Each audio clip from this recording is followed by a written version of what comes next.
Defining Duke, an Xbox podcast, is brought to you by, well, you. If you want to learn how to support the show, go to patreon.com/laststandmedia.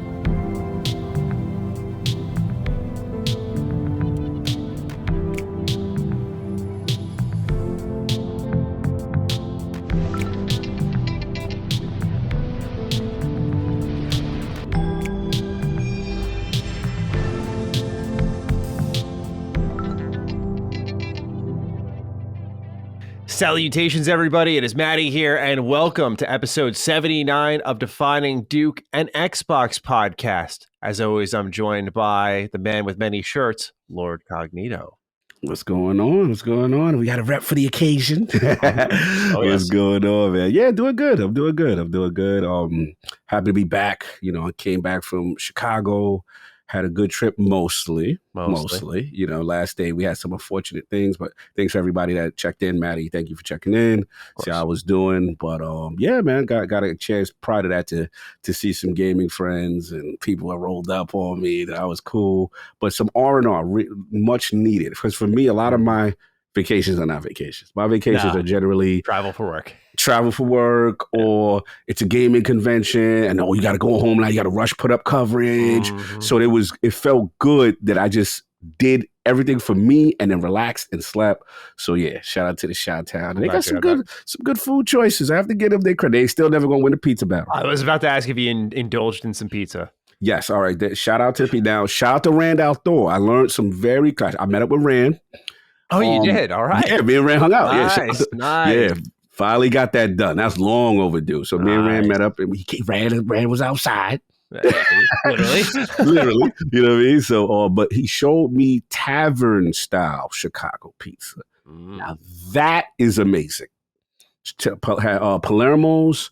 That's as close to New York that you're going to get. The great tomato sauce. But the thing that they did is they had the sausage and the peppers mixed in, the pepperoni mixed in inside. And it was so delicious. And he told me that's not deep dish.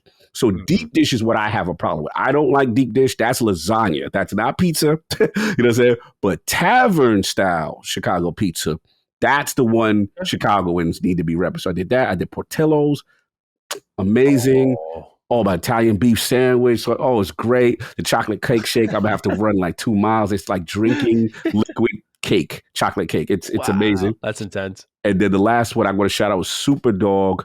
I ain't going to front now. Now, I may get my New York got a lot of hot dogs this weekend, yeah? Yeah, Super Dog. Amazing. Wow. They may have New York on hot dogs. I ain't going to front. Because we got our we got our ketchup, mustard, sauerkraut, a little relish. But they got the pickles, it's a thing. Hot dogs aren't that great. It's really just what you put on top of it. Yeah, true. Yeah, absolutely. That's how I feel. Like I like a hot dog, but it's like I don't just eat a hot dog with a bun. Yeah, I feel like I've opened a can of worms by saying that, but I'm just saying that I think it's what you put on top of it. You douse it with ketchup, the mustard, the relish, onions. Oh, dude, so about the toppings, right?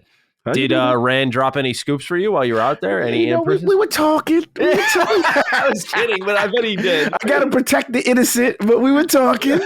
Rand knows things, and maybe some things will come out in the topics that we discussed today. Okay. But it was good. It was good to catch up with him, man. Nice. I've known him, man. He was at his first E3. I was there, the one where he actually became the man with the million, where they presented him the trophy, million game score. And I was there, but I never got a chance to meet him. He was in the VIP section. I was a lowly pleb cog. I was nowhere. Just the show floor, yeah. Exactly. But yeah, it was cool, man. Got a lot of chance to catch up. Nice. I'm glad. I'm glad you got that R&R in. Yes, sir. To everyone else, welcome to Defining Duke, an Xbox podcast. This is our weekly Xbox show. We've been growing steadily. I've been very pleased with, again, I always tell people I don't have access to the internal numbers. I don't know how much we trend or how well we chart. I just literally the data you see is what I see.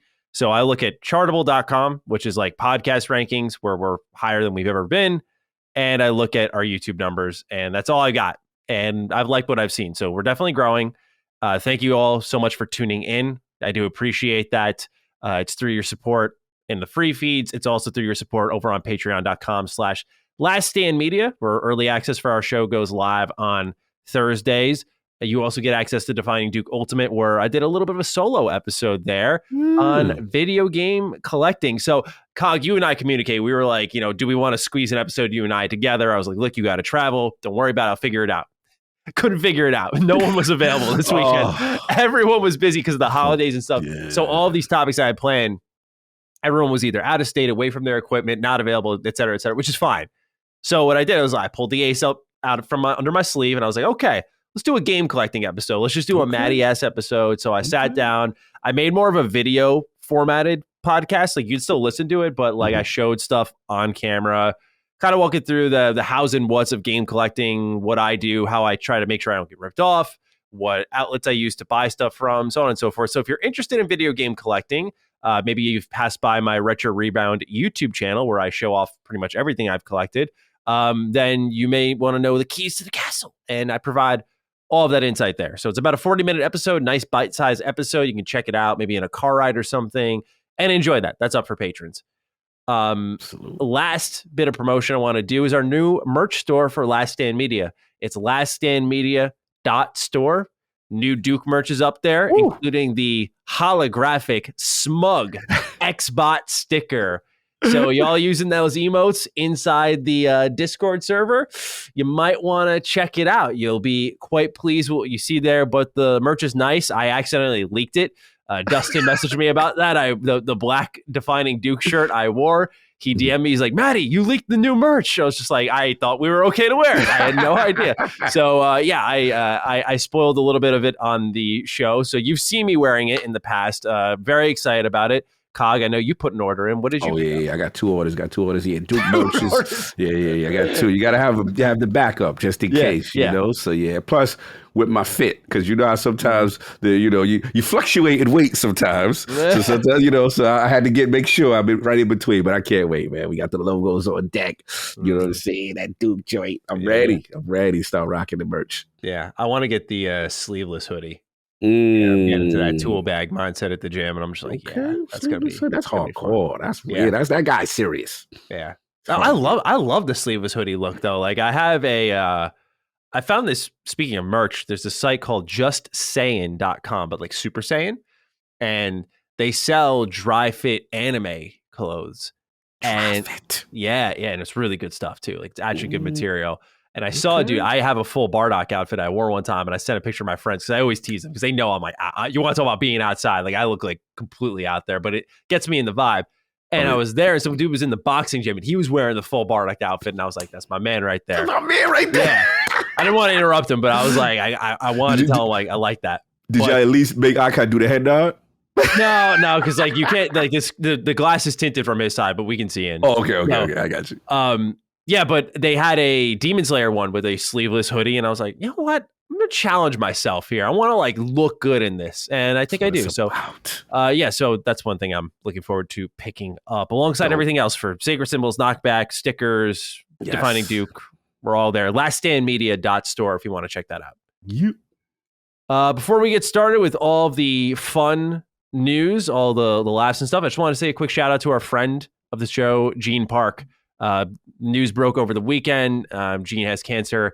He's been a public supporter of our show, and we take that type of stuff seriously. We know some of the stigmas attached to Last Stand, and when people speak out and support our shows publicly, we really do appreciate that. So beyond that, Gene's a friend of the show, a great guy, someone we want to have on. So just sending our love and support his way, of course. And if you want to do so, feel free to send it his way. Yeah, I just want to briefly comment because I caught that in the news late, and it was really, really, it really touched me. I watched the video. I don't know if anybody got a chance to see it. Yeah. And he's definitely going through it. Again, like you said, good friend of the show. And I really respected him for coming on earlier prior to working with Colin.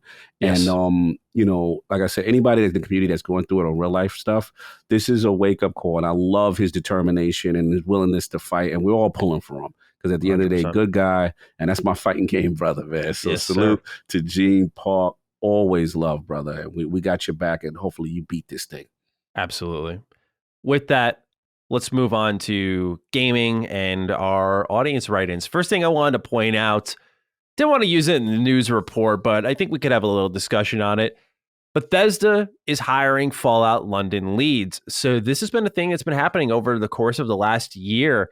They're taking this big size mod, Fallout London, and Bethesda's slowly plucking talent from their own community. They've taken a quest designer, they took their lead writer, they took their lead technical advisor, and have made him a associate quest designer.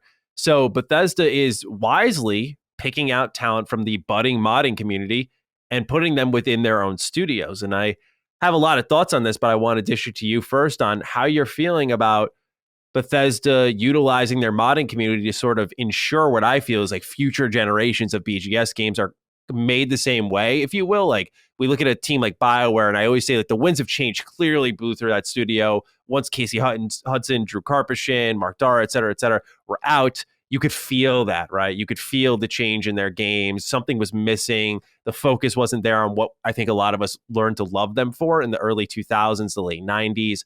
And I worried about that with Bethesda for some time with Fallout 4 and 76. But now we're seeing Starfield. We're seeing the hiring they're making. So what do you make of them bringing lead modders into their own workforce? I like it. I like it. I mean, I'm going to defer to you on the intricacies, but I do like the fact that they're utilizing top talent from their modding community and things that help extend the game and give life to the game and showcase it in a different way. That, let's be honest, sometimes sometimes you get better ideas than the developers sometimes. So I like it. All I can compare it to lightly is when I see Bungie has a lot of Crucible and PvP weapon designs and things that I like, but there's some really great talent in the content creator community that really breaks down archetypes, time to kill, weapons, and extensive testing. And to see those guys then get hired as like interns and then become general testers and kind of go through the system, I think that's good too. I think you always want to get the talent that's most passionate about your brand. And yes. I like it. So I'm going to defer to you. Obviously, you know more about this subject than me. So, like, how are you feeling when you hear this stuff? Is this something that excites you, that they're actually recognizing the people who are working on their game actively? Yeah, this is very exciting because usually their mantra was like, oh, we love modders. And I say this always that, well, of course you do. You don't have to support your game. You have a community that's dying to support your game. They're producing game-sized content like Fallout London, like Fallout the Frontier, even though that one was kind of messy, Fallout Miami, Elder Scrolls, Skyrim, Sky Oblivion, Skywind, so on and so forth. People are making full games, let alone just bite-sized quest mods, new weapon packs, so on and so forth. And they're doing it all for free to download, and they just need to have the official copy of your game. So of course you love modders because millions of your sales literally come from them. So it's worth it for Bethesda to always have those modding tools.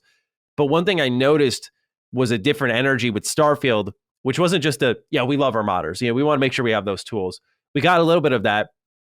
But one thing Todd said about Starfield was like, it's a modder's paradise. And to me, that's like intent of design. Like we want to make this a game that's amazing to play when it drops and that we have a lot of systems there that modders can tweak.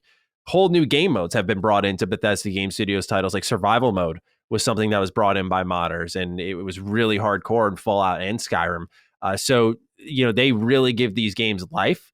I think Bethesda is wise to understand that. I think a lot of ego was kind of the cause of some of this friction here, mostly generated by the community. And Bethesda's answer to that originally was Creation Club, which was another like step backwards for them, they'll deny it till they're blue in the face, but they effectively tried to monetize the modding community. Mm-hmm. And I was in a way neutral because I was like, I want these modders to get paid, but at the same time, the content that they were providing through Creation Club just could not hold a candle to what was in the modding community, not even because of price alone, which their prices were egregious, but more so the Creation Club infrastructure. Pete Hines had gone on to say like they couldn't do new locations, they couldn't do long-term quest lines, they couldn't do DLC size content, which is what people thought of at first. They were like, oh, okay, like we'll get official style Bethesda content from the modders that's curated that we can pay for. And the idea of Creation Club was actually really good, but the infrastructure and the handling of it was poor. And the best thing to come out of it was probably Skyrim Anniversary Edition, where they're like, let's just wrap all of this overpriced content up into one package, ship it, and kind of give the game a second life. And you saw some quests in Skyrim Anniversary Edition manage to break through that infrastructure, but nothing substantial. So to me, it's like understanding like that system wasn't the answer. It's just bringing these talented people on board if they're willing to work for you and letting them lead the next generation, right? You think of, any game developer, I can name a number of mine, you have a game you play and you go like, that made me want to make games. And you have modders who take that energy and put it into your infrastructures. They're familiar with your technology to an extent. You hire them. Part of the onboarding process is already eliminated. It's just such an obvious answer. But for those who aren't deeply intertwined in the Bethesda community, this was a thing that happened every once in a while, but it was very, very rare. So to see Bethesda like triple dip into the same team, smart move. Smart move indeed. So very pleased to see that. Good stuff. An announcement this week. My Hero Ultra Rumble. It's a free-to-play 24-player battle royale My Hero Academia game. There, you can sign up for the beta now. Cog, I don't know if you've ever dabbled in My Hero. I couldn't imagine it, but I have thoughts on this one. How do you feel about an anime battle royale game? Kind of fighting based. You've been playing Naraka Blade Point, so I thought maybe the melee combat might speak to you a little bit. No, I didn't know too much about this, but remember we talked about this. We talked about using IPs and properties in different ways. So I'm for it. Don't get me wrong. Like I'm for it. I just didn't know about this specifically. And because I just, to me, I hate when a license is wasted and it's just not, or they try to use the same old tropes and it just gets very samey or redundant, or you could tell they just cashing in because they know they got Goku on it. You know what I'm saying? You know what I mean? Like, oh, tell me about it. You know how that goes. So yeah, I'm checking it out right now to see what's going on. This is new information to me. I like this new generation of utilizing IPs in very creative ways. And hopefully, like I said, different genres. And as long as the game's quality, that's all I care about. Yeah, good luck with that part. That's been the problem with Bandai. So Bandai has a really bad habit of like having these, I think Miles had said it when he was on the show that Bandai's kind of mastered this anime visual style that looks very good when you look at the games, like whether it was something new like Scarlet Nexus or again, like My Hero One's Justice. They managed to have a look to these games that really achieved what the shows had accomplished. And when I look at that and I look at now what they're doing here, they're starting to, I think, run out of ideas, because one circle that Bandai's run themselves around over and over is the 3D anime fighter. Every single popular series, Demon Slayer, One Punch Man, Naruto, the list goes on. 3D fighter, 3D fighter, 3D fighter. So now we're seeing them start to do different things. It's like, okay, we're getting a My Hero Battle Royale. Dragon Ball The Breakers is this asymmetrical multiplayer game that, I got to be honest, doesn't look good. And it's weird because then we're also getting something, we're going to talk about this later in the show, like One Piece Odyssey, which is this Dragon Quest style One Piece game. And as someone who's watched like 75 episodes of the show so far now, I just started recently, I'm like, this looks incredible. So I want more of that from Bandai. If they can do that, I am so for it. Not just because it's a turn-based RPG, but we're past the point now where anime is this niche thing. True. You got to play it safe. My Hero was the biggest thing. Demon Slayer is now the biggest thing next to Attack on Titan. Attack on Titan got some great games. Funny enough, by Omega Force, the Muso developers made one of the best anime games I think I've played. If you have not played Attack on Titan, I highly recommend it. But my point being is we're past that point of unfamiliarity with anime. It's cool to like anime now. You see people making fan cams all over TikTok about anime and the characters and their highlight reels and stuff. So we're past that point, and I like that I'm seeing Bandai experiment. So far, some of their experiments have not resonated with me. Maybe they have with others. But I'm hoping that we get higher investments in quality. We talked about it a couple episodes ago that Shueisha Games is a thing. And Toei has a number of games that they can dip their toes into, being Dragon Ball, One Piece, so on and so forth, a ton of popular shonen. So I'm just hoping that we see, again, more popular anime games. I think it's not as taboo as it used to be. No, I agree. Now, while you were talking, I was just looking over that trailer. It actually looked pretty cool. It doesn't look bad. It doesn't look bad. I think the Battle Royale thing's just lost me. That's why I said it's not bad. It's just, it's one of those things where it's not what I'm looking for, but I'm not going to call it bad. Okay. That, I guess that's a little traversal. You know what I mean? It like the art style looks cool. It does look, it do look all right. But again, we got to see how they execute, man. We got to see how they execute. Yeah. It's, I think, 24 players, teams of 3. So we'll see how that goes. Because it has energy similar to, this is going to be kind of a niche throwback, but there was a game a couple of years that came out. It was called Naruto to Boruto Shinobi Strikers. And you would have teams of 4. You could create your own character as plays like set characters in the Naruto Boruto universe. And you'd go on these missions. And it was like a co-op 3D fighter with 4 players in these missions. And what would happen is I'm trying to think of like, have you played Dragon Ball Xenoverse? Yeah. Think of that. You know how like it's your turn to attack. Then it's the next. Not all of you can attack at once. Yep. Kind of the similar energy there. And I'm wondering how it's going to be like in this game when everyone's fighting at once. At one time. Like one-on-one on one-on-one. One-on-one. Can it be like, cool team up attacks? Because that's what's missing too. Some type of synergy. But I've said enough. We'll see how it goes. There's time to have them shock me. This one I just had to put in here because I just am like, I just think of the average Joe maybe listening to our show and what they do in their private time and how scary that may be. So Captain Bon Clay writes in, you talked a lot about men's health, so I feel I must give a PSA about cracking your little man. Yes, it's possible, and it works just like cracking your knuckles. I don't want to encourage people to do it because it's very dangerous. You see, the thing you are cracking is not a bone, but instead the suspensory ligament, or what makes your poo noodle stand up straight. I've done it most of my life without permanent damage, but apparently I was very lucky. If you damage that ligament, you require surgery to fix it, and your beanpole will never be the same. So please take care of your John Hancock and have your Frankenbean still works after 17 years of cracking it kind of day. I just got to ask, man. Like, why? I'm not trying to judge. You wrote in.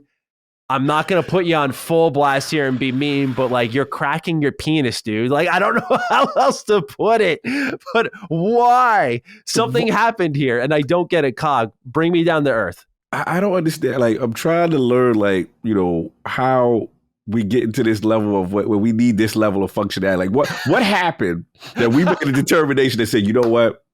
We got to crack this right now. Like I'm cracking my knuckles and it's like next down here. Like where we at? Now, again, judgment free zone. You handle your personal business how you handle. But bro, like I just don't understand what needed to change that we had to get more efficiency out of it. Yeah, right. Like, is there I mean, the doctors have apparently said to him that this is not a smart thing to do. Yeah. And so I don't know if he felt like maybe he was there a relief? Like they say, like sometimes when you're cracking your knuckles, you're just popping air sockets between them. Like, was there something down there that was experiencing relief? I dare say I want to learn more, but I don't know if I want to. I like to think positively of my audience, our audience, and what they do in their lives, and that they're not just fiddling with their junk and snapping boners in the middle of us talking about Xbox. I don't know. I don't know what's going on. I want to know, like, was he having a sound that he's like, what, we gonna have to crack this, right? Yeah. I keep hearing this popping. Like you had to get it, like it was a wheel alignment. Like yes. I don't know what's going on. Shout out to Captain though. Shout out to the Captain. Look, just be careful, the transparency, man. Yeah, the transparency is much appreciated. We don't mean to put you too much on blast here, but I guess be safe, man. Be safe. You're living life on the edge. Man. All right. I've got a call out here from nlins27. Yo, Matty, I'm calling you out. A few weeks back, you said you were once a big EA NHL fan, but the problem with the series and the lack of improvements made you stop playing. You then said to Cog you wouldn't play a modern version such as NHL 22 due to not wanting to waste $70 in case it's still shit. Well, Matty, the latest release is on Game Pass, and meaning, as you always tout about it being a great platform to try new games, why don't you suck it up, give it a download, and slap shot some pucks into that empty net? This has energy like what my friends have been trying to do to me lately. Ooh. So I was telling you a story. I've been busy these last couple of days. I've been hanging out with Laylee a lot. And last night she came over, she brought her dog over, and my dog was with her dog, and we just had like broken sleep all night because these dogs could not get along to save their lives. I'm like, aren't you guys tired? Just go to bed. Stop yapping at each other. Stop growling at each other. So I haven't played games in a couple of days because I've just been busy with work and spending time with my beloved. Yes. So when I'm finally coming back down to earth here after a couple of days, my friends are like, yo, Matt, 2v2, be there. COD. I'm like, no, sorry, but I'm not going to do that. And they're like, why do you hate good games, bro? That's it. That's the energy. Why do you hate good games, bro? And I'm like, we'll talk about it more in the what we're playing section. I'm going to go play Trails to Azure. I have not had a chance to play games. The last thing I want to do is play COD right now. I feel that. It's the same thing with NHL. It's like I'm finally getting my hands on the controller. I usually don't go, I hate to say it may sound like an addiction, but I don't go a day without playing games. I just like playing it. For me, it's good wind down, my passion. So I don't got to explain myself here, but I usually don't go a day without. So when I go like 2-3 days, I'm like, yeah, I got the itch again, man. Like it's not just another day of gaming. And so last thing I want to do is play NHL 22. You know what I mean, Linz? But this is a fair call out. The game is there. I did say when it got added, I said great timing with the NHL playoffs. So it had my support, just doesn't have my download. I just don't have your download. Like I get it. I'm the same thing. Like, when time is limited and then it's like, you get the message from the boys, yo, what's up? Let's do this. And shout out to my boy DJ Ors. Like he's all on Fall Guys right now. And I get it. But it's like sometimes it's like even my Destiny crew, like sometimes I just need my in the corner, just leave me alone for a little bit. Yeah. And let me do what I want to do because I'm finally able to get back on the controller. Yeah. So I understand the sentiment. 100%. But Linz, I appreciate you checking me. Y'all know I joke with you all, but I'm about the check Matty energy, right? Keep me in line, try to challenge me. I may pull Colin and shut you down. But maybe I'll be a little nicer about it. Yeah. I'm kidding. Anyway. Mike Poe has a write-in for you, Cog, although you may not think so at first. Good day, Dukes. I'm writing in to bend the knee. For years now, I've been following Matty through his personal Patreon and through Last Stand Media. And for years, I had heard this weeb proclaim how good Danganronpa was. And I did not take him seriously. Now, here's the thing. I'm somewhat of a weeb myself. This is the part that surprises me. I've played all the Trails games and multiple Final Fantasy, Star Ocean, and Dragon Quest games. I was a receptive audience, but I did not heed the call initially. Fast forward to this past week where I was laid up with COVID, and I'm doing much better now, which is great to hear, Mike. I finally decided to boot up Danganronpa Trigger Happy Havoc on Game Pass, and Lord, that shit was fucking crazy. Having played plenty of Japanese games, I expected a power of friendship. Everything will turn out all right, positivity. What I got was some dark, truly twisted shit. I found a narrative that really went places I had never seen a game go before, and characters that I really came to love. Turns out this Matty kid actually recommends some good games from time to time. Just wanted to write in and boost his ego. Play this series, kids. It's really something special. I want to throw that out there, Cog, is I'm getting ready, right? You'll see all the games I'm playing. I'm doing a lot of cleanup work here to cleanse the palette. Get that Like a Dragon cleanup? Yeah. That's we're clearing everything out. That's what my cleanup goal. Yeah. I'm just letting you know what's coming. I'm getting you hyped. No doubt. Now, but salute. They've been on your side, bro. They've been on your side. Everyone that was clowning, they're like, nah, I've given it a shot. Yo, Matty's on it. Like this game. I'm telling you, it's a game, not for you, I'm saying this, but for people who are actually like interested in listening, saying like, hey, that sounds pretty good. Like this is a visual novel game. To me, I say for people who don't like visual novels, like it's just, you get through the first chapter, not because it's bad, like, oh, just get through the first chapter, but you get through it and just there's a hook and you're like, okay, I'm here. So I'm excited to see Cog go through it all. Like that chapter by chapter weekly breakdown from you is going to be a movie. I know you can't wait for that. I'm excited. I'm excited to play Like a Dragon. I have it physically. I'm ready to rock and roll. So that's good to go on my Series X. All right, no doubt. Don Otaku wrote in. He's paying attention to the integration game here.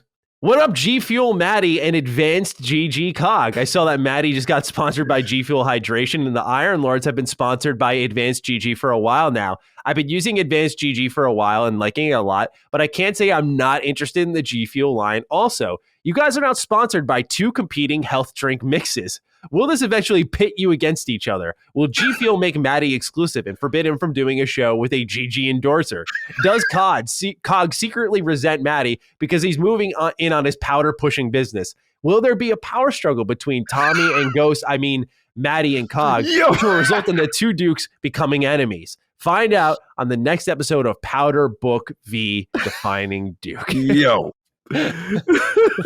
Shout out, he put a lot of work into this writing. Yeah, that's a narrative. Listen, man. Listen, the streets were talking. I got a call from Abantis about you.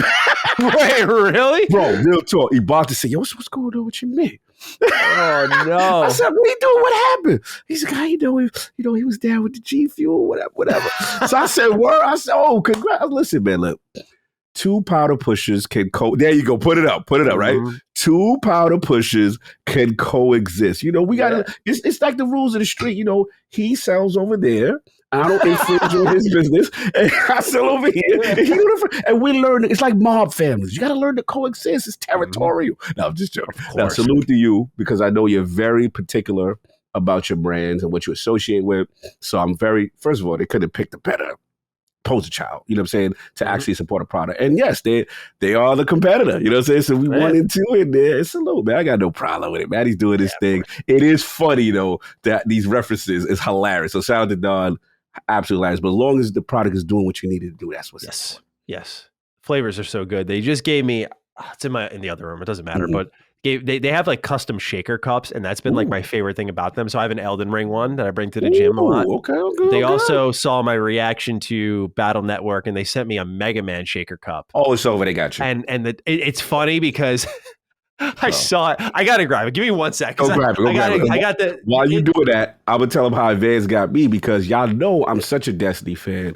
And then, they really ingratiated into the Destiny community. And then with the workout, let me see it. Let's see the competition. Here's the thing, right? Powder. Kind of looks like a boob, is how I thought of it. Yeah, it kind of has boob energy, right? Boob energy. Yeah, right. But you can take the buster off the top. Now it's like a bottle.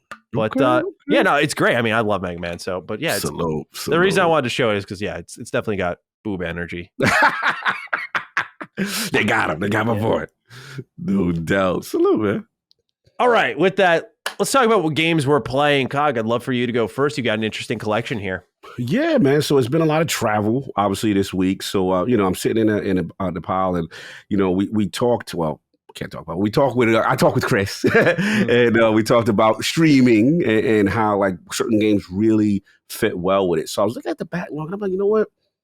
Let me go back to Psychonauts because if you go away from a game too long that you didn't complete, I feel like you lose the flavor of it.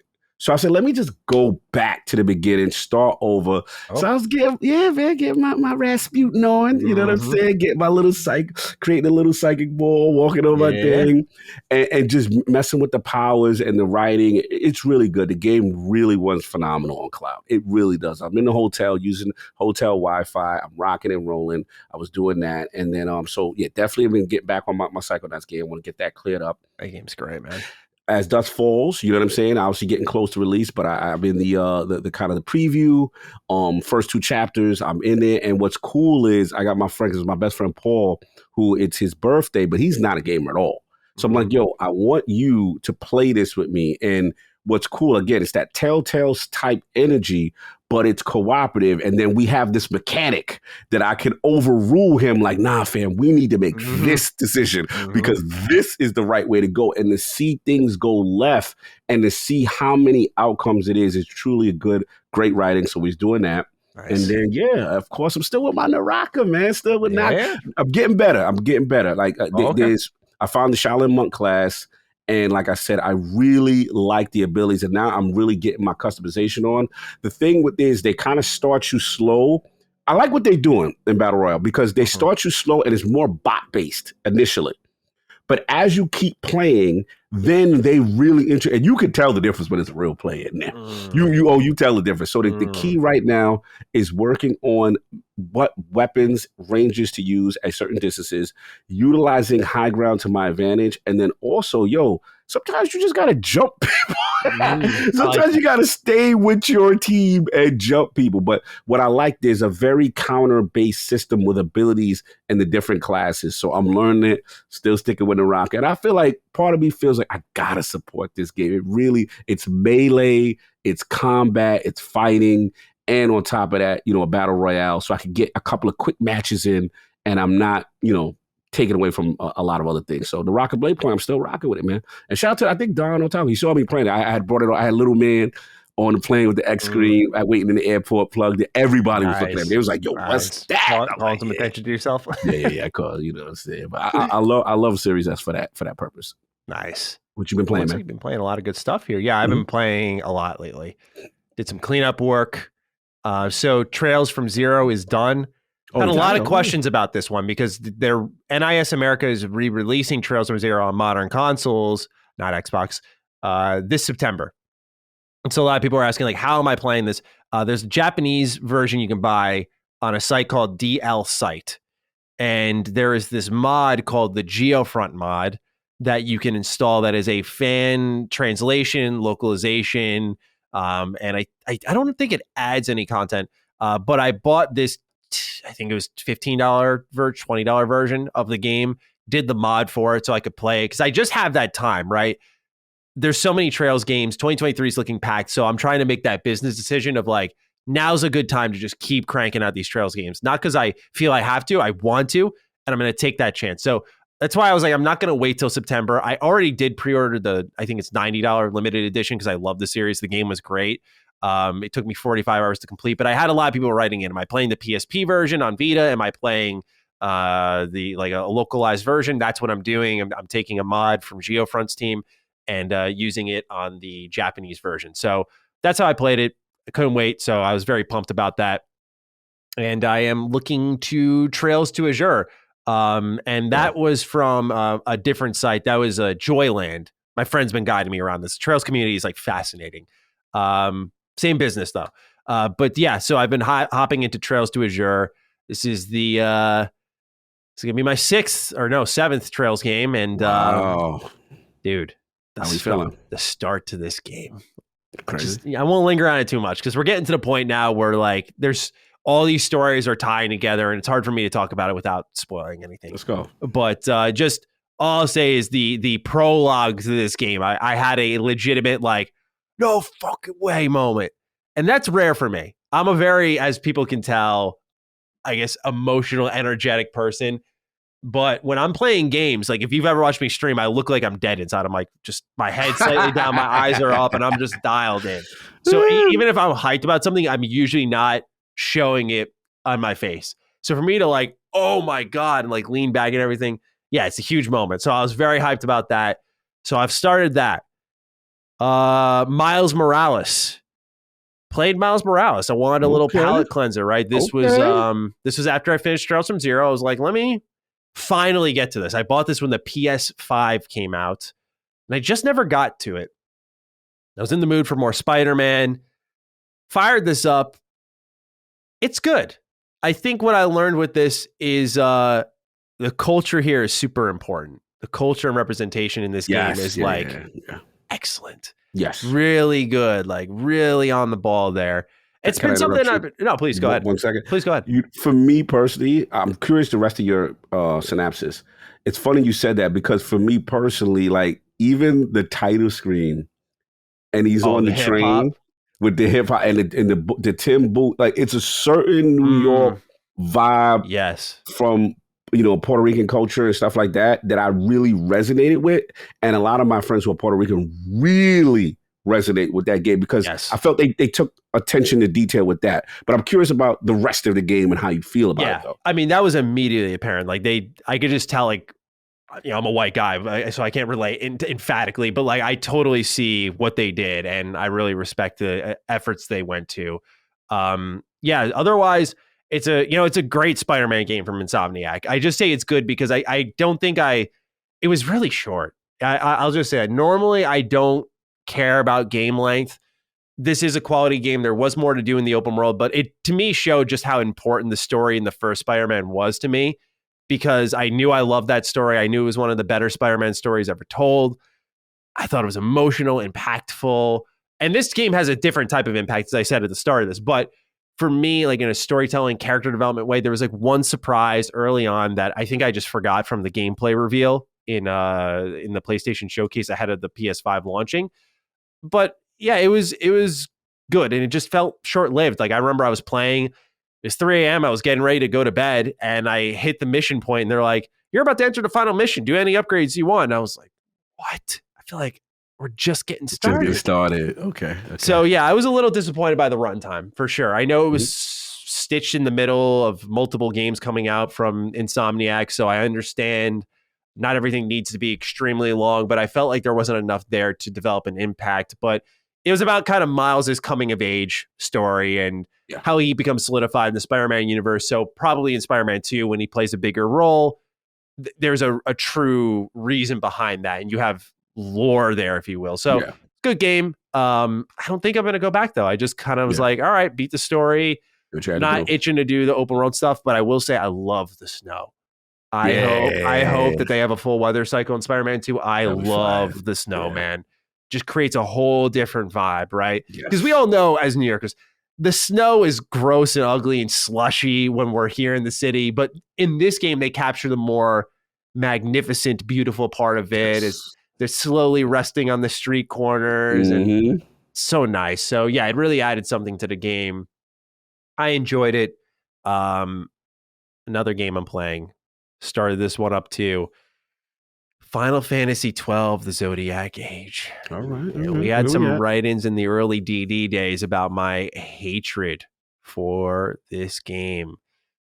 This was, as I reviewed it in 2017. Funny enough, I loaded up my old save file almost 5 years to the day I started my playthrough. And this was a game I called my personal worst Final Fantasy. And a funner fact, it is my most disliked video on my Mr. Matty channel.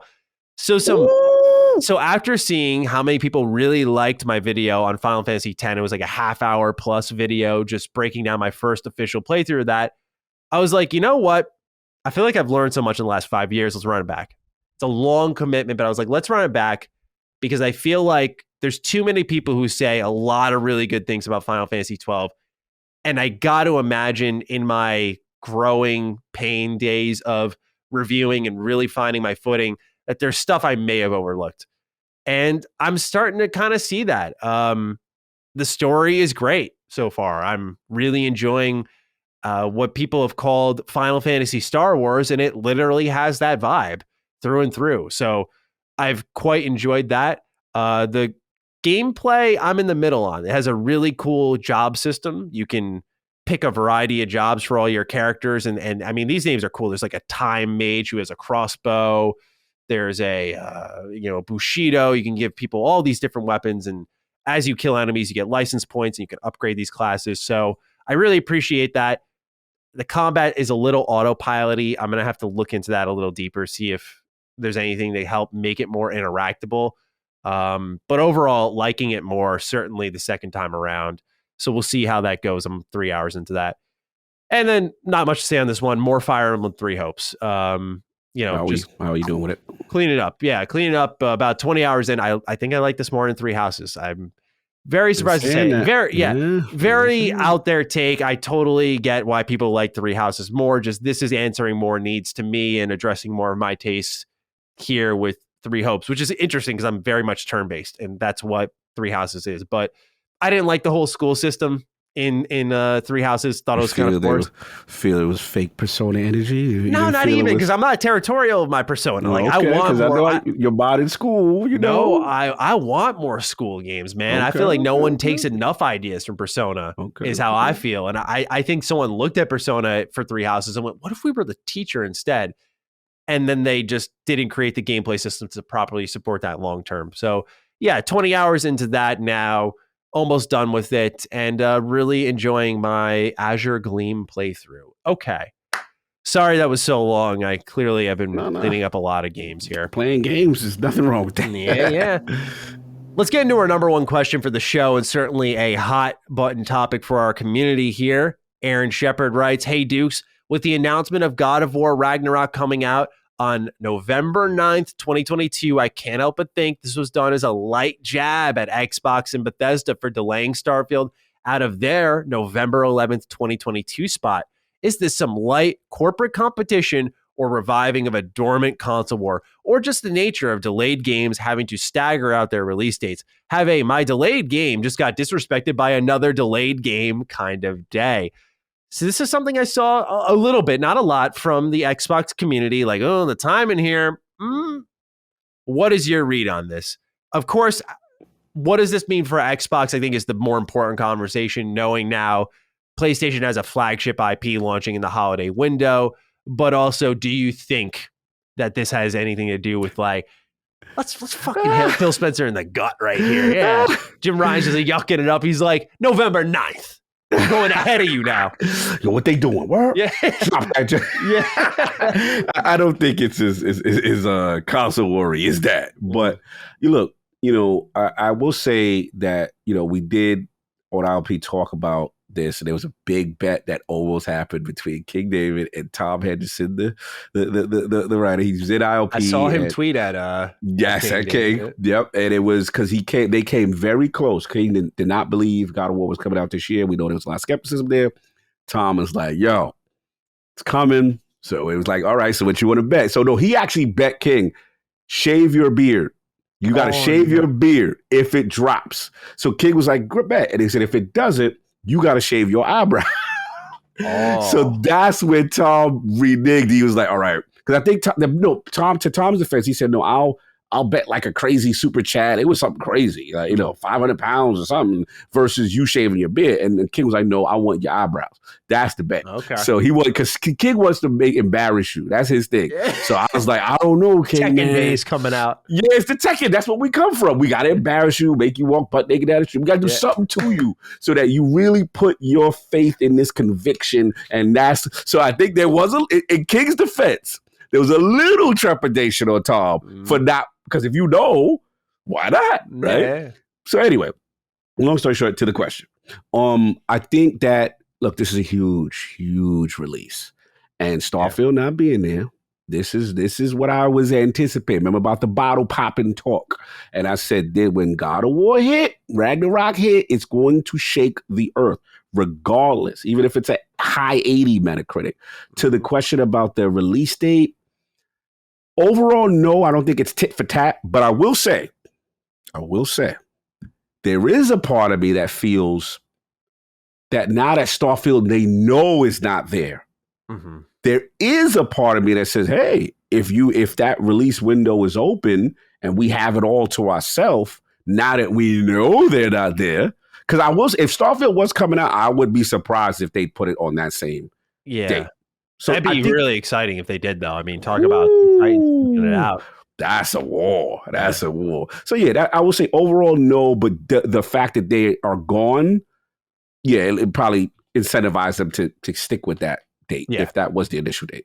Yeah, interesting cycle that God of War Ragnarok went through. We talked about this on our Defining Duke Crosses with Sacred Symbols episode. Oh, we can talk about it. I didn't know if we could talk about it. I think we're fine. We're fine. They said it's coming out Tuesday, so we should be fine. But crossover. With the showcase announcement and then the date that they put on it that made me go like, I don't really know about that one. I think they said 2021, but they only had a logo. And I was just like, I knew that. We both knew that was not. I don't think it took a rocket scientist to figure that one out. That doesn't seem too confident, but they announced it in the middle of also the pandemic, right? We're talking 2020 when things are fresh and new and we didn't have vaccines and all that stuff. And now in 2022, it's coming out. So they've definitely hit some speed bumps along the way. A lot of the vibe for this game, it's getting that Halo Infinite energy at times where people are like nitpicking things from it, which I think is kind of unfair. They're like, oh, look at this reused boat animation. I'm like, fucking stop. Yeah. It's like shooting fruit in Halo Infinite. Like, let's talk about the game and stuff. It's just, it's strange to me. So I'm excited for this game. I'm not going to act ecstatic for it because I contrary to many people out there, I liked the God of War reboot, but I was not like in love with it.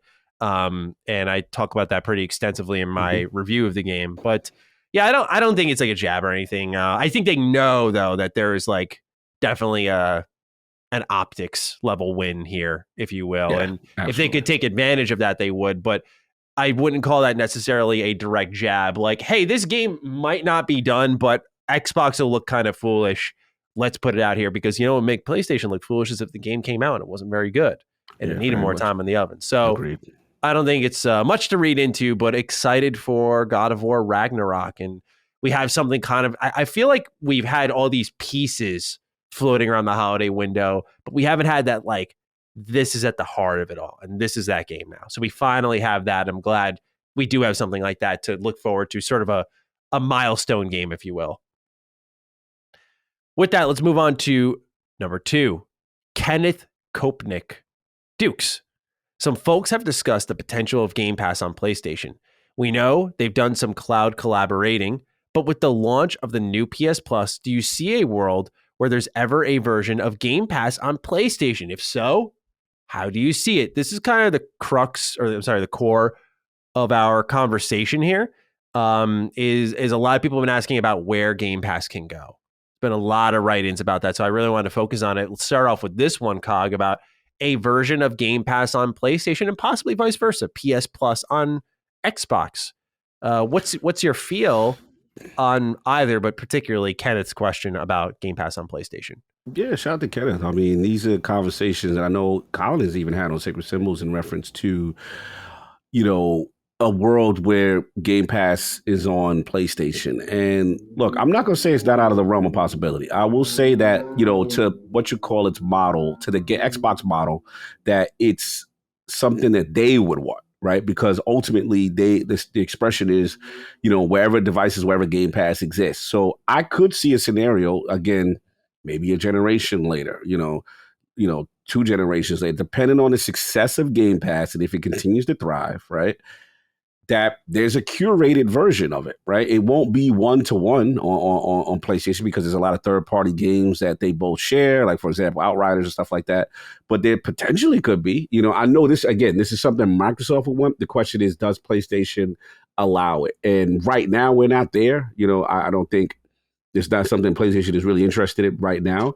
But we're starting to see pivots from them. We're starting to see pivots. We talked about on this crossover episode that you guys are going to love. It was a phenomenal episode. And we see PlayStation, adopting PC titles. We see them adopting services. We see them adopting live service games and things of that nature and making pivots that the hardcore are not used to seeing, right? And we do know, according to Jim Ryan, that they look at the gaming console market as niche. They look at it as something that they should be selling way more, money, whatever. Now, I don't know how that parallels with Game Pass, but if there's some way that the two sides continue to work together and, we got to see. We got to see. It's one of those never say never as far as I'm concerned. Right now, short term, no.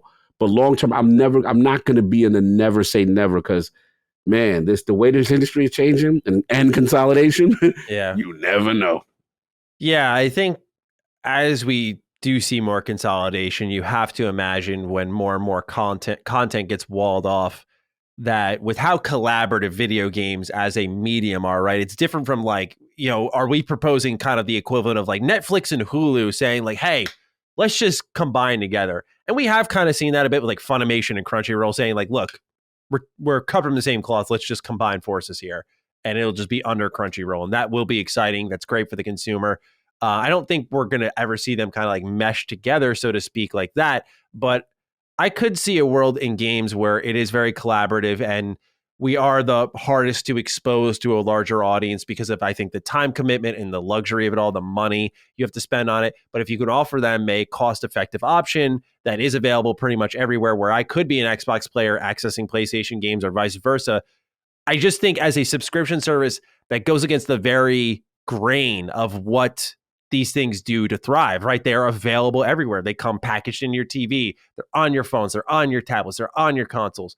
I feel like if you want, Xbox has talked about, we want to reach 3 billion gamers for our service. You're not going to do that just on a select few devices. You got to be on every device. Exactly. So I would always see, because it's Xbox's initiative, that they will, I put this in quotes, bend the knee before PlayStation does. I think they will 100% bring their games in a curated form to PlayStation. I have no doubt about that. It's really, to me, a matter of when. And I think there's a chain of reactions that we can all see coming. Like Steam Deck, then Switch, then PlayStation down the line. Mm-hmm. And that's with the shifting of PlayStation, where Colin mentioned a bit about, maybe PlayStation bringing their games to Xbox and becoming more of this software focused company. And I know it's something King. King's all about this. King's all about that. Oh, right. Yeah. So, it depends where these companies end up after these big bets on themselves, on these subscription services, and how it pays off for them. And it'll be a fascinating time to watch our industry develop. It'll also be a sad time because I think a lot of the stuff we're used to is going out the window with the traditional game prices, picking up your physical copy, the midnight release. Everything's becoming digitized, and my boomer ass doesn't know how to feel about it. I feel that, though. I respect it. Because I think you represent the checks and balances aspect and things that still need to be covered if we're going to transition to that era, because we got some later topics that's going to discuss ramifications of a future that people not realizing that still could happen, that are negative responses to it. So we'll get into it. Absolutely. Well, let's get into DLC on Game Pass. Christian R writes in, greetings, Dukes. What are your thoughts on the impact of Game Pass on paid DLC down the line that is not in Game Pass? With the release of the Outriders DLC, I reached out to some friends who were really into the game at launch, but were not interested in paying for more content, feeling that it should be included in Game Pass as the base game was. Do you think this may force developers to launch DLC day one on Game Pass when games were also launched on Game Pass? Or perhaps will it deter developers from launching day one on Game Pass due to the potential negative effect it may have on paid DLC down the line? May your dangle fly straight and your aim be true, Christian. Thank you, Christian. Cog, what's the read on this one? The DLC drop-in. Should it be day one on Game Pass or should it not? I'm going to surprise people. I'm going to say no. I'm with you. I'm with you. Okay, yeah, because I'm going to say, look, I get it. Game Pass is great service. We're accustomed to it, but at some point, the game has to, especially these live service games, they're going to evolve. They're going to move on. And I think it's not realistic to expect a developer to create new content and then also that base game in addition to the new content is also free. They've got to make their money still, right? So they're already getting up front for being on Game Pass, so they're secure there. But if they drop in new content, that's a big ask to expect that to be, included. The only exceptions I've seen, again, as a Destiny fan, would be Beyond Light. But to me, again, I don't know the intricacies of the deal. I'd have to, tap in with Hulk. To me, I would assume that Bungie got an additional bag from Microsoft to say, hey, this new content, our new expansion, Beyond Light, is part of Game Pass, and you're going to have that with the base game. I just don't see that model being something sustainable. So, yes, am I going to be opposed to it? No. I want this to happen. I would love to get free, World Slayers right now, which I got to get to. I didn't get a chance to try World Slayers yet. And I'm hearing very good things. Shout out to Ty Guy Travis, who reviewed it for IGN. Shout out to a lot of people who are really liking that content. But to expect that to be part of it, nah, I'm going to say no. Yeah, I think, to answer part of Christian's question here, which is, does developers maybe feel deterred from launching day one in Game Pass? The point, I think, is, especially if you're a service style game of any kind or you have supplemental content, is the idea is you eliminate the buy-in and you get them maybe even afterwards, right? Where you get the Game Pass bag, and from a business perspective, it's like, okay, well, now we get the money from Xbox and the players downloading our game might buy our DLC because they already don't have to pay for the game. They just have to pay for the additional content. So I think you'll get more people buying the DLC when you're in Game Pass rather than less, because you've eliminated the buy-in. You give people a chance to try things, and if they like it and they want more, again, it's very easy. It's in a way, it's kind of how I think a lot of mobile games function. When I think of Fallout Shelter, when it was like overly generous at its launch, right? I could have kept playing the game for free, but I'm like, here's $5. Like, I'm playing this for free. I'm having so much fun. Like, what's $5 to me, right? I think the same thing applies in the DLC mindset here with Game Pass. And that's how you get them. Like, you've over-delivered on value.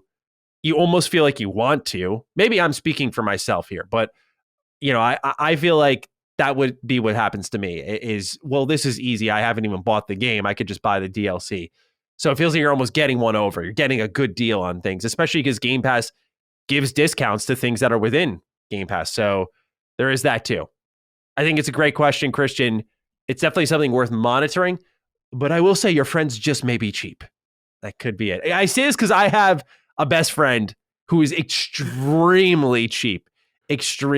So I get it. I understand your pain. No. Caspa XBL is our fourth write-in. Hey, Dukes. My question is rather simple. With Xbox's push towards cloud gaming and the ever-growing popularity of the Switch and now Steam Deck, what are the chances that Xbox finally creates its own dedicated handheld device? As nice as it is to be able to use my phone to stream games like COG, I would much prefer a dedicated handheld to play on. Having one would not only allow you to stream the entire Game Pass library, but also give developers the opportunity to create games natively for the device as well. The thought of an Xbox Vita with a library of games that run natively, but also the ability to stream everything on Game Pass, to me sounds like a no-brainer. And if they priced it right, they could easily entice a bunch of people to enter the Xbox Game Pass ecosystem. Thanks again, fellas, and hope you have I got sunburnt so bad that I feel like I just lost a lightsaber duel on Mustafar kind of day. Yo. That's been me. My shoulders are peeling, bro. It's bad. Feel it? Oh, yeah. Bro, yeah, man, I know this is a discussion that keeps coming up recently. I know we had Jez on, and Jez has made mention of, things that he's seen from a project standpoint that potentially could lead to, if they wanted to go to a dedicated or handheld device route, they kind of have a process or a project in place that could facilitate it. Sure. What'd you say? I was saying sure. I was letting you I wasn't being antagonistic there. Oh, okay. Did you have some? So yeah, of course I would want that. Of course I would want it to be native. You know what I mean? It's something that excites me. I think that it really would fit well with their ecosystem. The question just becomes the native aspect, and I don't know if they're willing to do that. I don't know if that aligns with the strategy of cloud streaming. I do feel it's in their best interest to partner with Steam Deck. Mine should be arriving today or tomorrow. I gotta check. Oh, has the excitement set in? Or are you still a little? I'm excited. Okay, I'm excited. You're not pissed anymore. Cool. Yeah, I was pissed that I waited this long, but I mean, once I get it in my hands and tinker, I'll be back in it. So look, I want them to really, do integration with that. It's to their benefit to do it. I feel, they need to be on every device, and Steam Deck is a popular device. So yes, I want them to have it. I think they will do it. I just don't know if it's going to be native. That's my only question. That's a big question mark. Yeah, because it's a no-brainer to me, and it gets them, because they're on TVs without a console, right? It gets them into markets that historically are not going to buy a console, right? So it behooves them to do it. The question is native. That's my only question with it. Yeah, and I think when we get that answer, because I think without a doubt, like the first gaming device they'll support, I'd be shocked if it weren't Steam Deck. The way they support it should be telling for the future, right? Because I think what's applied to Steam Deck is applied to something like the Switch. Of course, future smart TVs. We know about the dongle that's going to be streaming tech. So I want it to be native, but part of me just feels like that's a fool's errand to think that they'll go to the length of having a Game Pass app within Steam that you download and you can access those games and download those too. I just feel like there is that workaround now where you can go into Windows and access it there through the browser, and you could play these games via streaming, and they do mostly work fine. But a native app would be a dream come true, and I hope they put that extra time in, because one thing that they're trying to grow is their PC Game Pass presence. And I think, even though Steam Deck is a handheld, it is technically a PC. And I think offering that PC functionality, that PC Game Pass functionality, is important to growing that service. We've seen them make more and more investments in that. So maybe they'll surprise us. I think that's equally possible. We shall see. Yeah. Go ahead. Pause. Yeah, go ahead. Take a pause. I just got the notification. Yeah, go ahead. Go ahead and grab it. I'm scared. Yeah, go ahead and grab it. I want to read this next one here while Cog gets a... Wow, this write-in is perfect. All right. Sean Kramer, thank you for writing in. Hey, Dukes. I'll keep this one brief. Seeing everybody with their Steam Deck has me outside. Oh, man, everyone's starting to talk like Cog now. That's dangerous. Even I was. grinding my teeth with envy. It's not just the wait, it's the fact I don't have a Steam library in the first place, but there's hope for me. I keep thinking about the words of Father Phil, the infamous open-ended words that float through the ether and into the hearts and minds of gamers everywhere. This is about delivering great exclusive games for you that ship on platforms where Game Pass exists. We all know that Phil's vision is to keep the door open for any and all competitors to take part in holding the Game Pass bag. It's all begun with Samsung TVs and, of course, the Jazzy Jez report of Xbox's streaming device.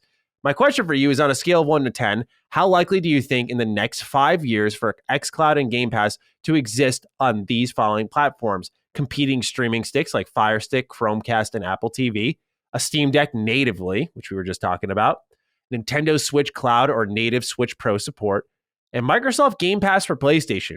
Thanks, and both our favorite teams are still writing checks for Robinson Cano today. That's a good one. Bobby Bonilla, don't get me started. But yeah. It was his day a couple days ago. Yankee fans always throw that in my face. I can't stand it.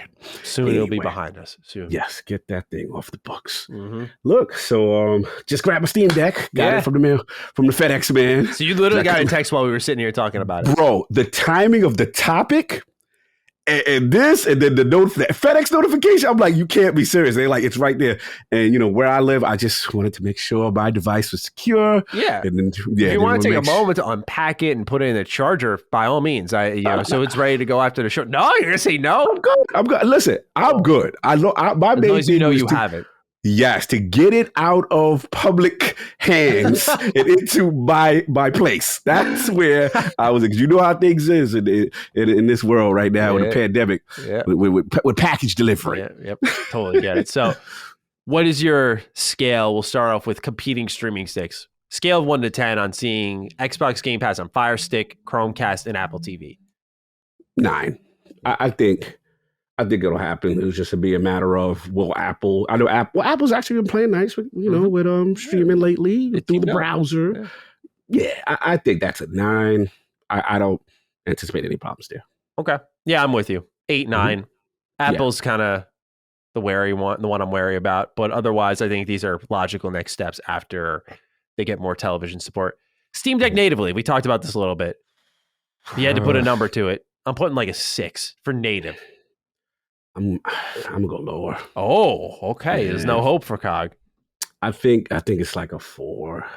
For me, look, they're gonna play nice with them.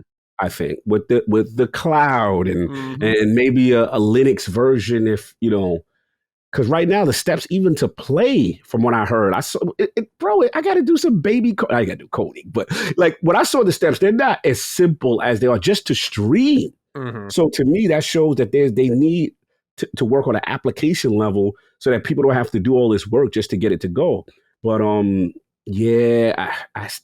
worried. Not that I'm worried. It's just that everything is through Azure. You spend all these monies. Remember, they're using Series S consoles and Series X consoles in server blades to maximize this thing. So that leads me to say that they want to still push it. And as much as I love Steam Deck, that means they got to develop for a native Steam Deck configuration. Mm-hmm. Unless the only hope is Valve has said they're willing to, let's say, license the tech out, but allow people to use the hardware configuration, other manufacturers. Mm-hmm. Unless they made a deal and they make Steam, let's say Steam Deck really pops off, right? Really continues pop off. And Microsoft sees that. Well, they say, oh, they did the heavy lifting, and maybe we could partner and do a version there. Mm-hmm. Maybe. But again, it still comes down to another SKU. And I hate to say, I just think engineering-wise, Microsoft ain't interested. I got a feeling. That's just where I'm at. I hope I'm wrong. I would love to be wrong.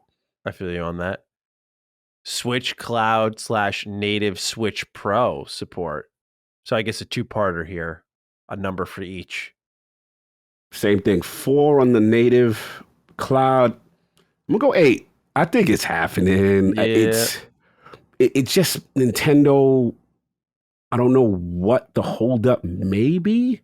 Maybe, again, my guess was a future iteration of the Switch. I know I've been using my Switch recently. The Bluetooth integration is finally there.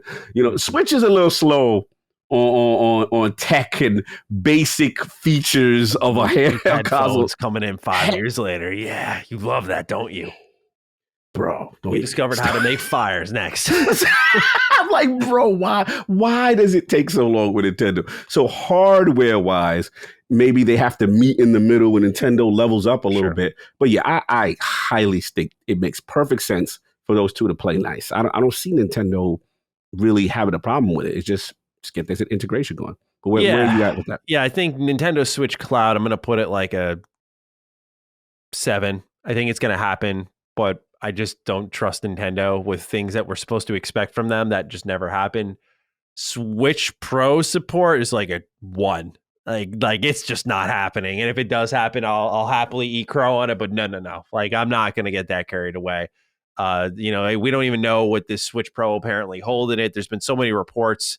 There was speculation that popped up out of nowhere that there was going to be a Switch Pro reveal. It ended up being a limited Splatoon Switch Pro. So we'll see what happens with that if it ever happens. But I think getting cloud support there just makes sense for Nintendo. We've seen them do cloud versions of games like Control, Kingdom Hearts, so on and so forth. So I think that's just a pathway for them getting powerful, big console exclusive games onto their platform. So yeah, Switch Cloud, 7 out of 10. Native Switch Pro, nada. Fair. Now, last but not least, we talked about this too. Microsoft Game Pass for PlayStation, 1 to 10. What's the number we're picking? 5. Half and half. I like that. Half and half. Dependent. It's a long-term play. I think we're like 6. Oh, yeah, 6. Yeah, just a little more confident. Like, I feel if we're talking long-term, like long-term, that's a number that will look foolish for some time. But I think like long-term, we'll get our hands on it. Fair enough. I like that. Anyway, thank you everyone for your Game Pass related inquiries. Certainly it's been exciting to talk about where this service may be heading. And with that, some news reflects that. So let's get into number 1. In a letter to Xbox Game Pass Ultimate subscribers, Microsoft has confirmed that they will no longer bring Xbox 360 games to their Games with Gold service. The letter reads, from October 1st, 2022, the monthly games provided to Xbox Game Pass Ultimate and Xbox Live Gold members via Games with Gold will no longer include Xbox 360 titles. We have reached the limit of our ability to bring Xbox 360 games to the catalog. However, Games with Gold will continue to include exciting Xbox One titles and exclusive savings each month. This will not impact any Xbox 360 games that you have downloaded before October 2022. Any Xbox 360 games that you redeem via Games with Gold before that time are yours to keep on your Xbox account, regardless of whether you continue your subscription or not. Thank you for being a loyal member from Team Xbox. Andrew D is our first write-in. Hey, Dukes, I have been listening since episode 0, but this is my first time writing in. Thank you, Andrew. Welcome to the show. With Xbox no longer adding Xbox 360 titles to Games with Gold, do you think it's time for them to finally transition Gold members to Game Pass? And if so, how would they do this without losing subscribers since Game Pass is more expensive? The number of Gold subscribers still vastly outnumber that of Game Pass, so they would have to be careful with how they handle it. But I think it has to happen at some point. But what do the Dukes think? Thanks, and have a great day. Wow. Thanks, first. Andrew, you're our first. We appreciate that, man. All right. So, Cog, first the news, then Andrew's question. How are we feeling that? And we know Xbox has, been very communicative. The messaging here has been consistent. We've reached our limit. They shut down FPS Boost, back compat support. This is the last batch. Now they're winding down 360 games coming to Game Pass or Games with Gold. A lot of people, myself included, I know you had joined me in this fun speculative adventure that maybe with the Activision deal, they'll maybe work out a couple more 360 games, some original Xbox games to celebrate that legacy, make it a part of the service. Perhaps that dream is not dead and gone, but I want to hear your thoughts on the matter. How do you feel about no longer will there be 360 games brought to Game Pass or Gold subscribers?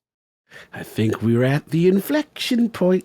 I think the slow process is started. And again, we know that they have a very... Shout out to the cars that's going by today. A lot of cars. I heard that one coming from a while. Yeah, it was different from your usuals.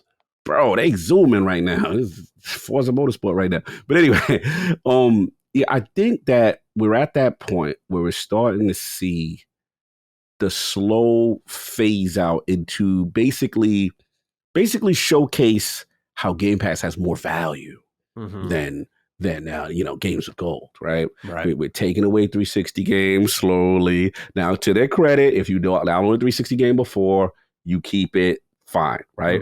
But it's lesser value, right? So the nudge is, hey, this other thing that we have, and they got to be careful because remember when they were aggressive to try to raise price or whatever, the community backlash, they didn't like it. So I think it's going to be this, and either a feature taken away from Games of Gold and a feature added to Game Pass. And this way you nudge them in. And because this got to go. This is the higher number. Games of Gold is the higher number. They don't want to be mean. They don't like you staying here. Yeah. You know what I'm saying? They don't. Like, they want you here. This is where they're going. Game Pass is where they're going. And this number is way too high. And you got to get these guys to move over. So whether when their subscriptions run out, you transition them to this, and then also with value. And I think this is what's going to happen. And I think you're onto something with the Activision Blizzard deal. And that's going to give another boost to Game Pass, right? This is why you need to be over here. And I think eventually it's going to happen, but it's going to be a gradual process. And these are the signs, the little signs I'm paying attention to. Like, oh, no more 360 games. Okay. Yeah. Part of me feels like it makes Games with Gold more attractive because it's like, oh, okay, like you can stop. We used to cover Games with Gold here on this show, but I stopped because the stuff they were putting out there was just bad. Like it just wasn't. They were scraping the bottom of the barrel, and you looked at what PlayStation was doing. It wasn't like I was trying to hide it, but to me, it was just not worth talking about because we would keep cycling the same talking points of what is this? What is that? This is laughable. This is ridiculous. Okay, moving on. And it just got tired after dozens of episodes. So I just kind of stopped. So to me, I feel like it makes Games of Gold more enticing. It's like, okay, I think so. What Xbox One and Series games are we going to get now? And it's about, I think now, not investing in the good ones. You know, bringing like Metal Gear Survive, making that a downloadable title. You can have this one, you know, but right now I think it makes it look a little bit better. I think you're right, though, that they are starting to strip things down a little bit and maybe begin that process to push people over. I do think, though, that with a number as staggeringly high as the Game Pass, or I'm sorry, the Games of Gold subscriber count is, which is many, many millions higher than Game Pass is what we know is 25 million subscribers. Is they're eventually just going to have to pull out the Band-Aid. I don't think there's going to be a safe leap. I think you just got to pull the rug out from under them and hope that Game Pass is the safety net they fall into. But otherwise, I think eventually there's no rush for it, but I think a commitment needs to be made. And one thing worth keeping in mind is this is a perk that you technically lose from Game Pass Ultimate. So do they need to supply the value in some other way when Games of Gold is gone to justify that price tag? That's the thing, you know, and I don't envy them on this one, how they're going to handle it, because part of me still feels you need to convert them. Because I think if you cut them cold turkey, I don't know how that's going to play. Optics, marketing, people like, well, it's over. You know, how do you peel that Band-Aid without getting major backlash, right? Now, we've seen they've worked on the free multiplayer, right? And getting that one going. They got to be very careful, you know. They got to be very with the messaging, which they don't always, you know, sometimes they struggle with.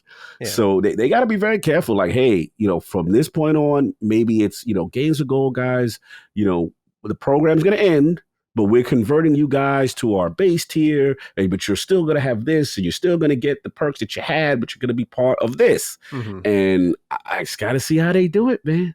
I don't know. Third tier, I don't know. It's going to be tricky. Yeah, it's going to be tough, and it'll be interesting to see how they handle it. But thank you, Andrew, for writing in. We also have a write-in from the Muffin Mon, who it's also their first write-in. It's my dude. Salute. Hey, Matty and Cog. First time writing in for Defining Duke with the recent announcement that Games of Gold will no longer offer Xbox 360 games starting in October. Is this just another sign that it is time to sunset Games of Gold as a service and even Xbox Live Gold altogether? Games with Gold is marketed as one of the benefits of Xbox Live Gold, but it is now losing value by not being able to offer any more games from arguably Xbox's greatest generation. Why do you think Xbox seems so headstrong about persisting with Xbox Live Gold? Love DD and all of your individual content. have a Matty actually watched my Toy Story 3 review, and being an Iron Lords was a highlight of my podcasting career kind of day. Yes, I love that review, by the way. Thank you. Yeah, so kind of a little bit more of the same here that we want to talk about, but do you think when it comes to sunsetting it, is Xbox being headstrong and keeping it around? I know internally they don't want it around. Yeah. It seems to be kind of known publicly at this point. Shout out to the Buffer Bot. That's the guy. Shout out to Project X Talk. That's his podcast. Good content creator. And I just think that they can't want it around. It doesn't align with where they are now. That's an old model that, let's be honest, they put in place because PlayStation was lapping them on, what is it, PS Plus free game, whatever it was. At PS4 generation, you had Resogun, you had all these great games jumping in the service, and people were like, what do you have? They had to create Games of Gold, I believe, right? And during the middle of the Xbox One generation to have something comparatively. Yeah. Because the value was there and it accomplished a goal. It got better. You know, I still feel overall probably PlayStation took that. But if you look at them month by month and what was value, but you know, they improved. I give them credit. They did improve. But it doesn't fit with the Game Pass model at all. I don't think it's headstrong. I just think it's caution. They're nervous, and we pushed back just for them to say, like, all right, you want it? We're going to raise the price. We pushed back as a community, and they respond. They bent the knee. They were like, oh, no, we don't want this type of smoke right now. But I think they're going to have to revisit it. I really do. They're just going to have to figure it out. And what solution do you think they could do to get people off of it? I mean, it's funny because we're still in a day and age with like PS Plus and Xbox Live where, you know, we're still paying to play games online in some respect, right?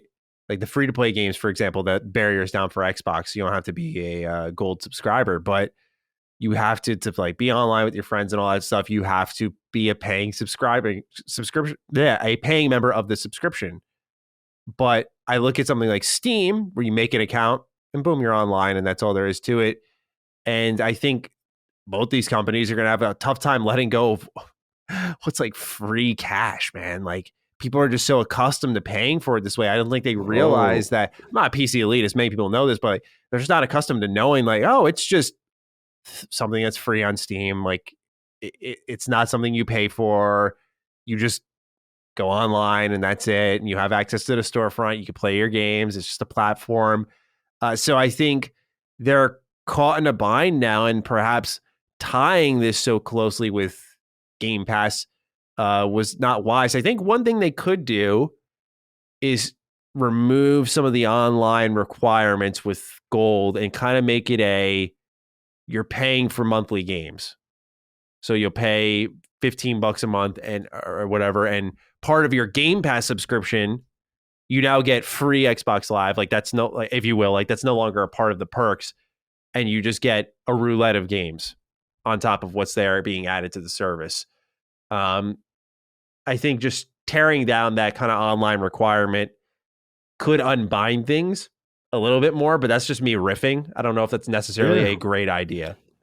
I think the problem they have is this: the essence of who they are. Let's be honest. Part of Xbox's history is the fact that they created Xbox Live in a console space that connected people with curated friendliness. They pioneered something, right? And to their credit, they were able to monetize it and feel like that's the norm, because to the console game, we're like, oh my God, this is amazing. I can talk to my friends in Australia. I can have a friends list here. I can do all this party chat. These are the features, right?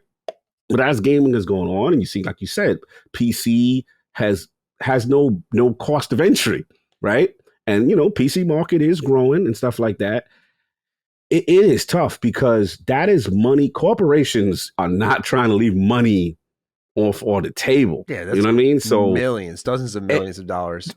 Think about this. Not only did they pioneer it, they got Nintendo and Sony to copy, right?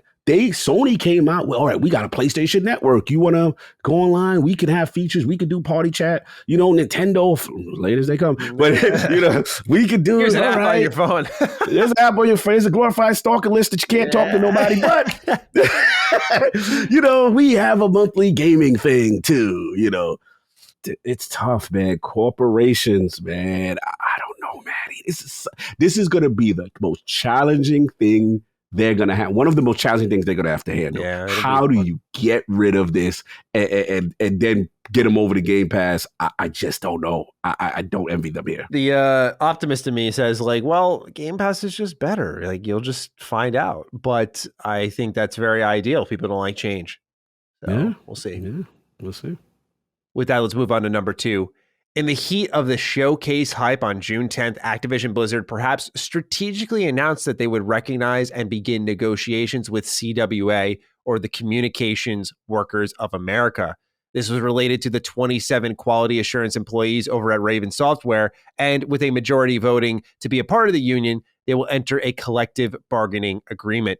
3 days later, on June 13th, Microsoft and the CWA announced a labor neutrality agreement. In a Microsoft press release, it says it will, quote, begin 60 days after Microsoft's acquisition closes, and it reflects a fundamental belief by both organizations that enabling workers to freely and fairly make a choice about union representation will benefit Microsoft and its employees and create opportunities for innovation in the gaming sector, end quote. With those pieces firmly in place, it has now paved the way for the CWA announcing their support for Microsoft's proposed acquisition of Activision Blizzard King.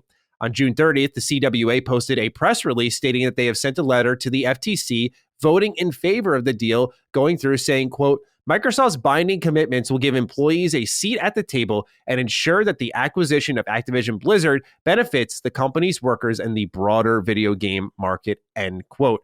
I thought this was really fascinating, Cog, because I know with the way our show had lapped a bit because we wanted to wait to do an actual showcase episode, that we missed things like the report from Kotaku with Fallout 76. We missed this one as well. But when I found this one, I'd only found some people talking about the CWA supporting the deal, but there were very few sites covering the labor neutrality agreement, the agreement between Activision Blizzard as well as the CWA. And I thought this was fascinating because I think they timed it very strategically with the showcase where even you and I, maybe I shouldn't speak for you, I didn't see, and I'd say I was pretty deep in the trenches with Xbox news, and I didn't see this at all. I did not see that this was something happening. So I thought it was fascinating and maybe speaks a bit to the efforts Microsoft is going to make sure this deal goes through, right? You've said it before, so I want to hear your thoughts. Like, this deal must go through at all costs. Do you see that energy here? Yeah, this was a significant move towards, finalizing and getting this thing across the finish line. And look, internally, from what I hear, all hands are on deck. Every possible scenario was thought out to look at potential blockers, things that could get in the way. Now, they're still not out of the woodwork yet, but this was significant. The CW, the labor stuff, the union stuff. Then, obviously right now, the latest thing, I don't know if you saw this today, but there is some UK antitrust they want to investigate and probe. And Microsoft's like, yes, by all means, look at this. Take a look. Like, bro, that's the energy. It almost feels, to be honest, Call of Duty, everything was strategic. Call of Duty was the sacrificial lamb, almost. Mm-hmm. And it's like, you know what? They're going to look at this thing and dissect us, and big tech and politicians and all the people that's going to try to break this up. What can we do to systematically show, 1, we're playing nice. 2, we're playing nice with unions. 3, antitrust, FTC, every single thing. We're going to make proactive statements. Bro, they thought about this, right? Mm-hmm. And the more that I think about it, I'm like, as much as I'm Lord Acquisition with other things that I want them to handle, this was the right approach. Because once this thing, if it gets finalized, which it really looks, shout out to Hogue Law, he's got a great video out on it right now. He even said this is a significant hurdle. When you got the union guys saying, yeah, we think this should go through, you've already, you know what I mean? Like, dodged a major bullet. So I think they're there. I think my gut tells me top. I'm still going to say a lot of people are getting more excited, like, oh, now it can close faster. I'm still going to say top of 2023. Yeah, I'm with you. It'll finalize. Now, what I'm hoping, and these are conversations that I've had with Jez Cornyn, that if they do finalize, we will see a potential, if it aligns, that Diablo from a gaming perspective. That Diablo makes sense. Now you say Game Pass here, bang, that's a bang. And now 2023 really that'd be huge. Yeah, man, it really starts to pick up. But I think these are significant. I didn't expect this quickly. So it shows they did their due diligence from what I see. I think you have your finger on the pulse. I think from a gaming perspective, you want to ideally, maybe not all hands on deck for it to happen, but ideally you want to have this done for Diablo 4. I think that's like a significant start. There's a lot of anticipation there. It's a day one Game Pass game. It's got Game Pass energy all over the place. You just got to make that one happen, right? Perfect Game Pass game. Especially because now we saw with the gameplay reveal at the showcase, like they have those kind of invasion mechanics that look really cool. So think about streaming. Think about that on cloud. Diablo on cloud. Exactly. Yeah. There's just too much to win there. I think you literally have your finger on the pulse here of what they're doing, how quickly they're doing it, what they have in mind, if it gets done at the right time. And certainly you've said from the start that like all hands on deck, get this done no matter what. And I think this is one of those. There was resistance within the games industry on unionizing. And Microsoft is like, we're at the table. Let's do this. We agree to this, paving the way for future Activision Blizzard workers. We want them to be comfortable, taken care of. And perhaps a step in the right direction of studio management. We talked about this extensively last week. And one thing we have touched on a bit is studio culture. And now we're seeing them kind of try to battle for workers to have a seat at the table, if you will. And they did commit to the idea that like we have to fix Activision.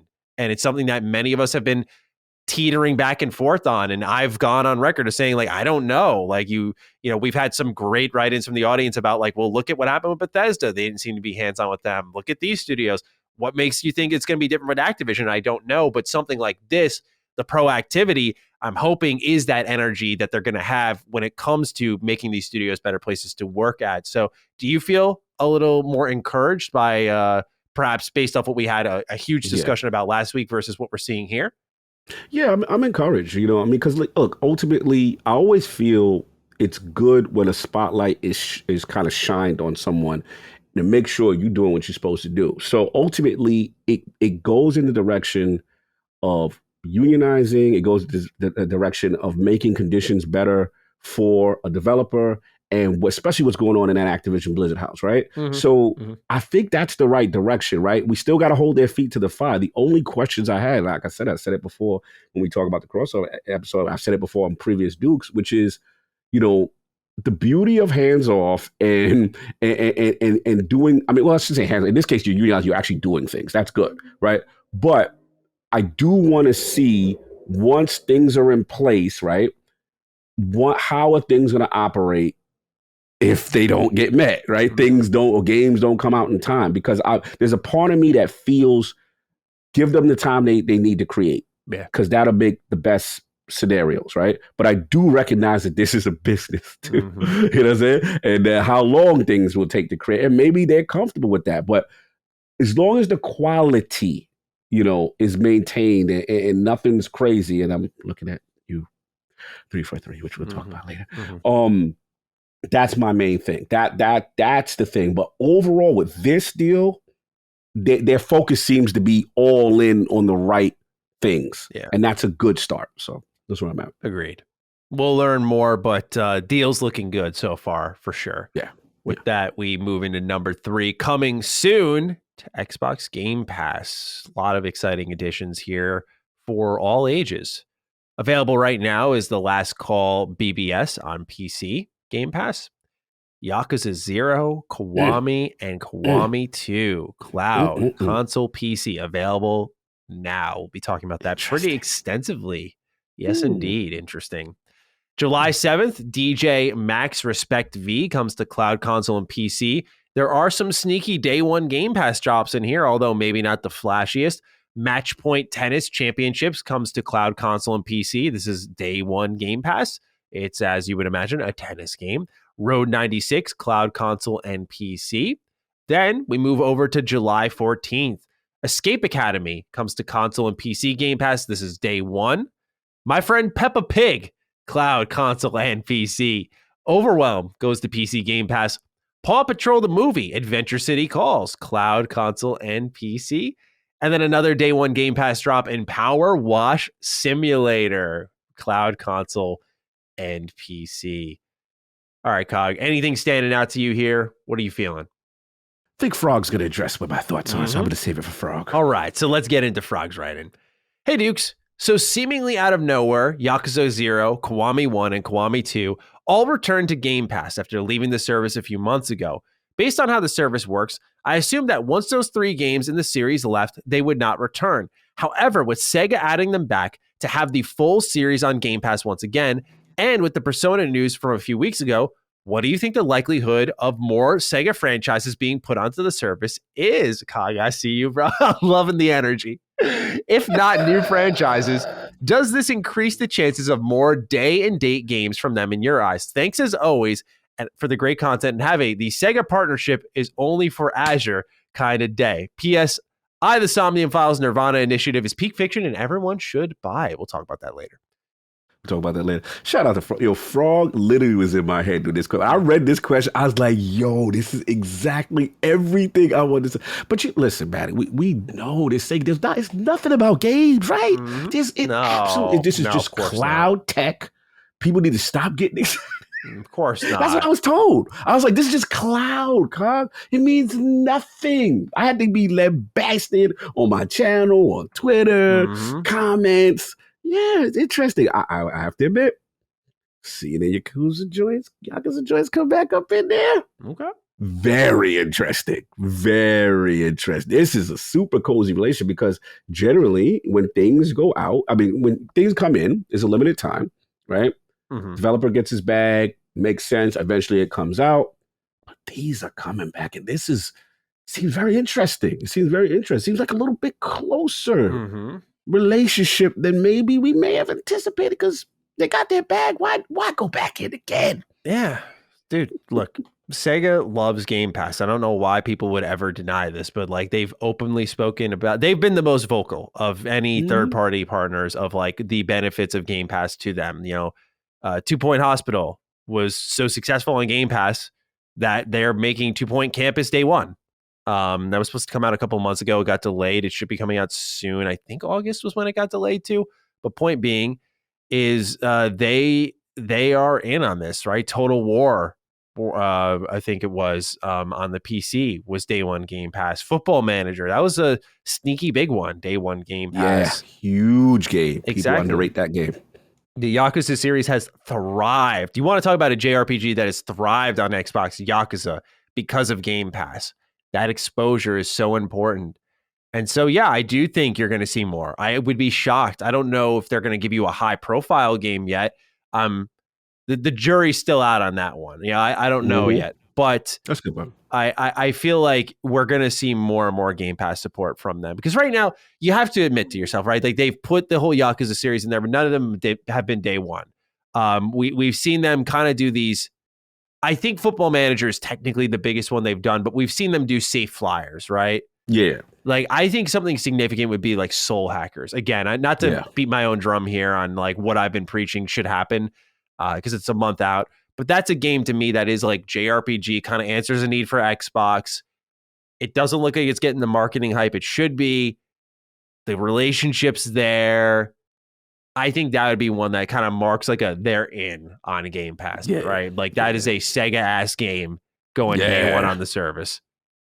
I think we got it. Look, I don't want to get too crazy. Oh, okay. All right. Get crazy. Get crazy. I got feelings, man.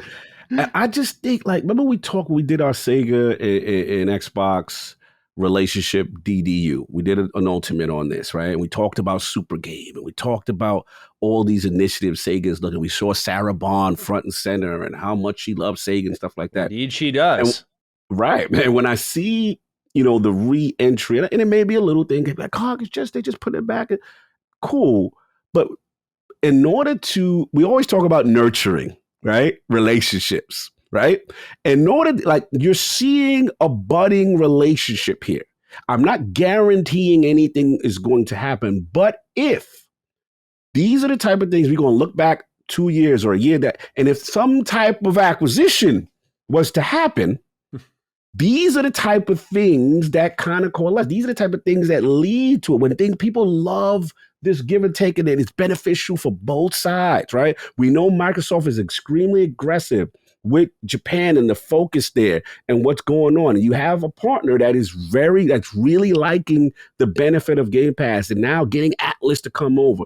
Keep an eye on this. I want to see how Super Game does. That's going to be key for me because Super Game aligns with what Sega wants to do and get these things out there, right? And if that does well, and we see a day one in Game Pass type situation, keep an eye out for this relationship. I'm telling you, they're getting really cozy. People spending the night now. He's going to be leaving his toothbrush soon, yeah? You know what I'm saying? Like, soon you start leaving things over. I'll leave the Yakuza over to I'll come back. Okay, baby. You know what I'm saying? Like, I'm telling you, like, these are it's like dating. You got to, you know what I mean? They get comfortable They again. Are dating. They are 100% dating. Now Ed has an interesting question. Now I want to just be transparent about this. I did pull this from the bottom of our thread. This is supposed to be a final question of the show. So we only have 4 to end the show, but I think that's fine. We have a lot to talk about still. No doubt. Ed writes in, "What's up, Dukes? How do you guys feel about Game Pass reusing games? I don't like it. I thought Game Pass was about discovering games. I mean, we aren't always going to get something that most people haven't played, but I would rather not see a game that was on the service before. It makes other games that would stand out on the subscription service like Game Pass fall to the back of the line. I think this is more true for PC Game Pass, but what do you guys think?" It's an interesting one. I think I disagree with Ed. Politely. Yeah, let me go with you. I want to hear what you think. I think that your reasoning and thought process is sound, Ed, but the way I look at it is that, one thing we worry about with these subscription services is not retaining games. The feeling, the need to burst through them, get them done with, oh man, here comes another batch of games. To know that they can return now, this is a rare exception, by the way. I don't know if it'll happen a lot, so I wouldn't react one way or the other. But to me, seeing them come back, that's why me and Cog are really gassing up. Like, this is a side Sega likes what they see, that they were like, no. We're bringing them back. We're bringing them back. We haven't seen that before.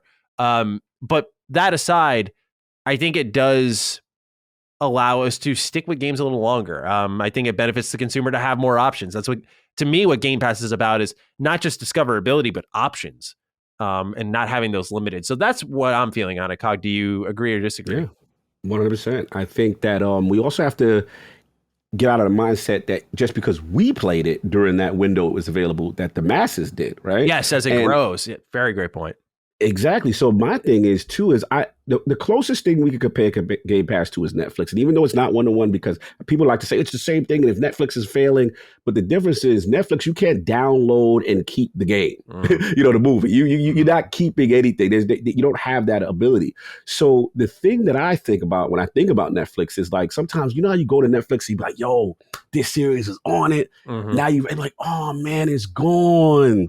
Damn, they took, So to me, it's valuable when you see something that's of quality come back to the service. You know what I mean? Again, this is a one-off in a sense, because we haven't seen this a lot. I'm not going to say that this is always the case, but I think it's a good sign when it's a quality product and it does come back. So listen, people have played it. They'll move on to the new stuff.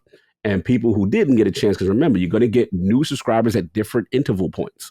And they may say, oh, I just got Game Pass. I just got a Series S or X.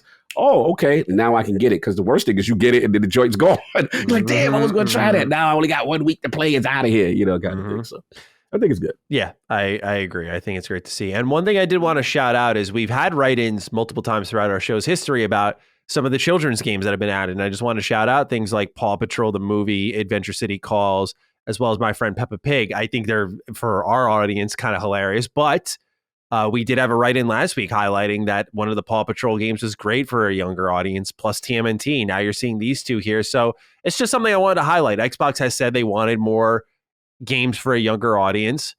Me being the absolute alpha chat I am, saying to go grab TT games. But I think this is something that makes a lot more sense for them, is to grab these IP, if you will, that are popular for that younger audience and get those games on the service.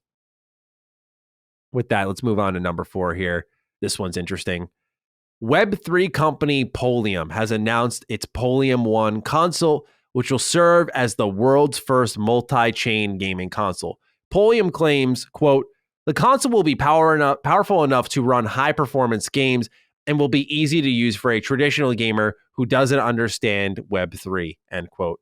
It will be capable of running games built on different blockchains and is set to launch Q3 2023, where it can be pre-ordered with a Polium Pass, which is an NFT on the Ethereum network. Besides being blasted for merely existing, their logo clearly represents the reverse of the GameCube logo. Polium said in response to this that the GameCube used a G, but we used a P for Polium. What the fuck, man? All right, so Cog, you had a chance to check out the Polium One. That's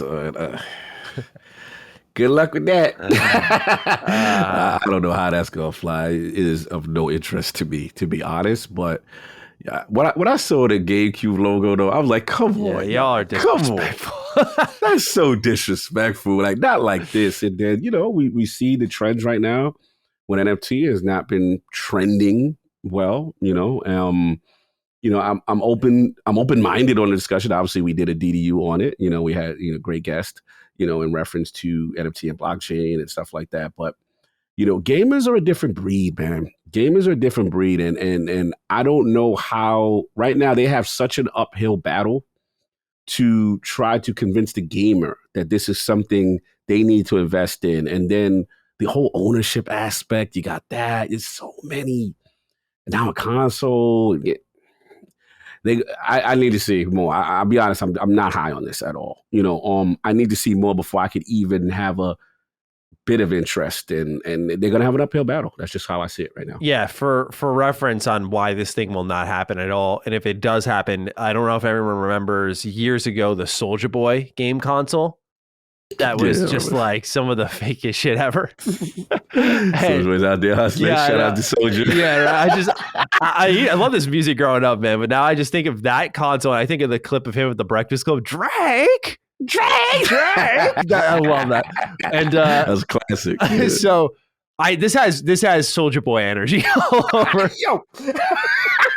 It really does. Bro, somebody had to copy your homework line in it. I was like, damn, they got him. Yeah. Straight up. Because there was an FAQ I was looking into, and when asking about the specs, their answer in its totality was, we aim to build a high-performance console. The specs you see on the site are not confirmed until we have a functional prototype. So they don't even know.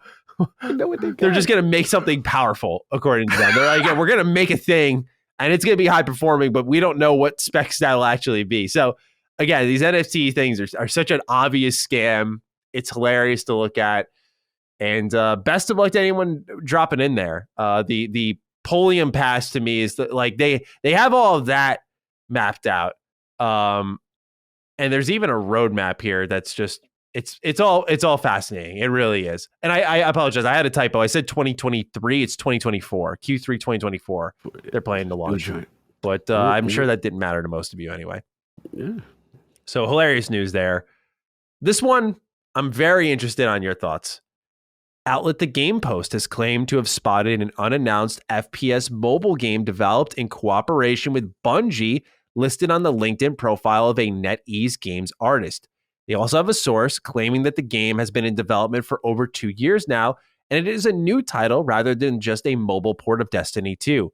It's worth recalling in 2018, NetEase invested $100 million into Bungie, where the team has said that this would allow them to, quote, explore new directions and build new worlds, end quote. Cog, as our resident Destiny expert, certainly, I don't think I have many thoughts on this that are enthusiastic, but I'd like to know how you're feeling about NetEase and Bungie teaming up for a mobile Destiny experience. Will your crippling addiction pull you into mobile gaming? I'm excited to watch on and see.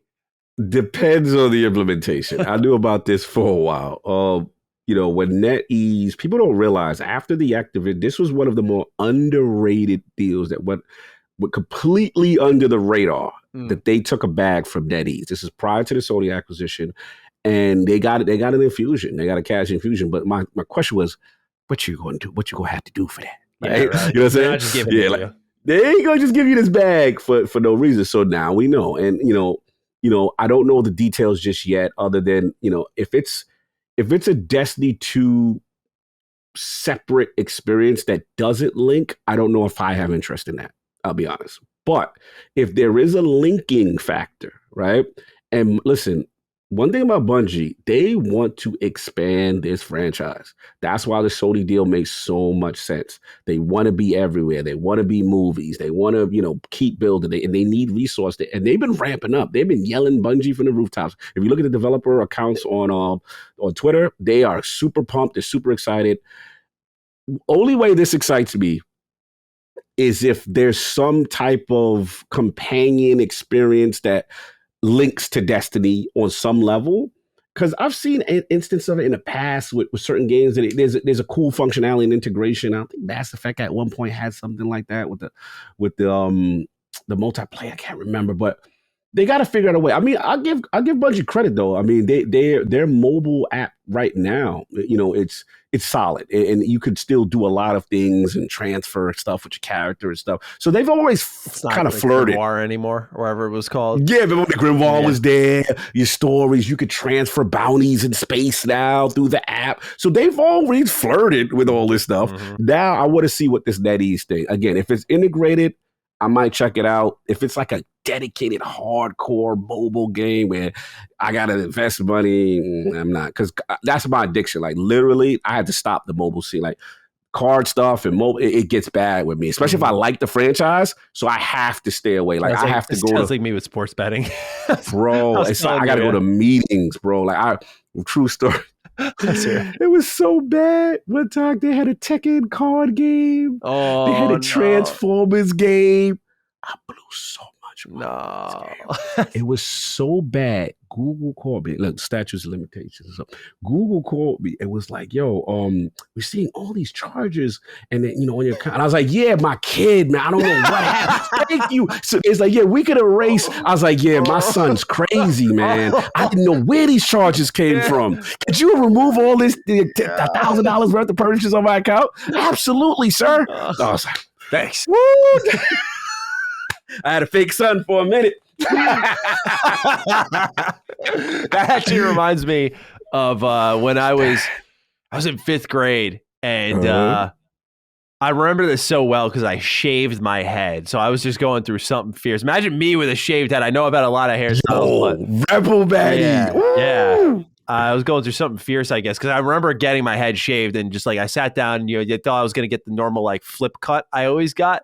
But when I said to them, I was like, why don't you just shave my head? My mom was like, what?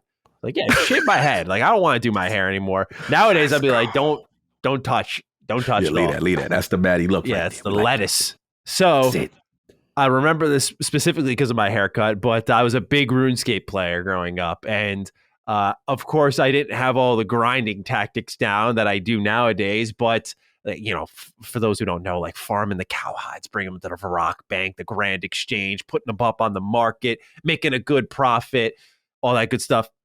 So what do? Take daddy's credit card, ring him up, $500 for the free gold. So I just, I really cash it. So, they deliver this stuff. I'm swimming in items and money. My dad comes in the room. He's like, did you get a hold of my credit card? I'm like, no. It's like someone charged $500 on my credit card. I'm gonna look into it. He looks into it, finds out it's from RuneScape, comes back to me. He's like, it's from RuneScape. You sure it's not you? Me, steadfast, stand on my square. You going down with this shit? I'm just like, no, it wasn't me. That's weird. Must have been hacked. Don't tell me you pulled this off. So then I'm just chilling on my bed, like, okay, we might be good now. And he go, I hear him telling my mom, he's like, whoever took this credit card is probably going to jail. And I started crying. I started bawling my eyes out because I was like, thinking I was getting, like the cops were about to pull up and arrest me for a RuneScape heist. So then they knew it was me because I just started crying. Got his money back. But I was in serious trouble for spending a lot of money on RuneScape for gold. You avoided a beating? Yeah, I did. I don't remember if I got spanked for that one or not, man. Bro, I probably deserved it. So it would have been different zone there. Yeah. But I'm just curious. So so they heard you crying as that. They took that as the confession. Yes. Yeah, because they knew. Okay. I was the one going to jail. So then how did you make it right? Like how was it you got to I don't think I did. I think they just I think they just got their money back from the website. So it wasn't anything I did. Okay, but they were able to get the money back. Yeah. Oh, okay. And I got my gold. And you still kept it? Oh yeah, of course. They were so that. Oh wow. Yeah, these websites have like accounts that would farm money.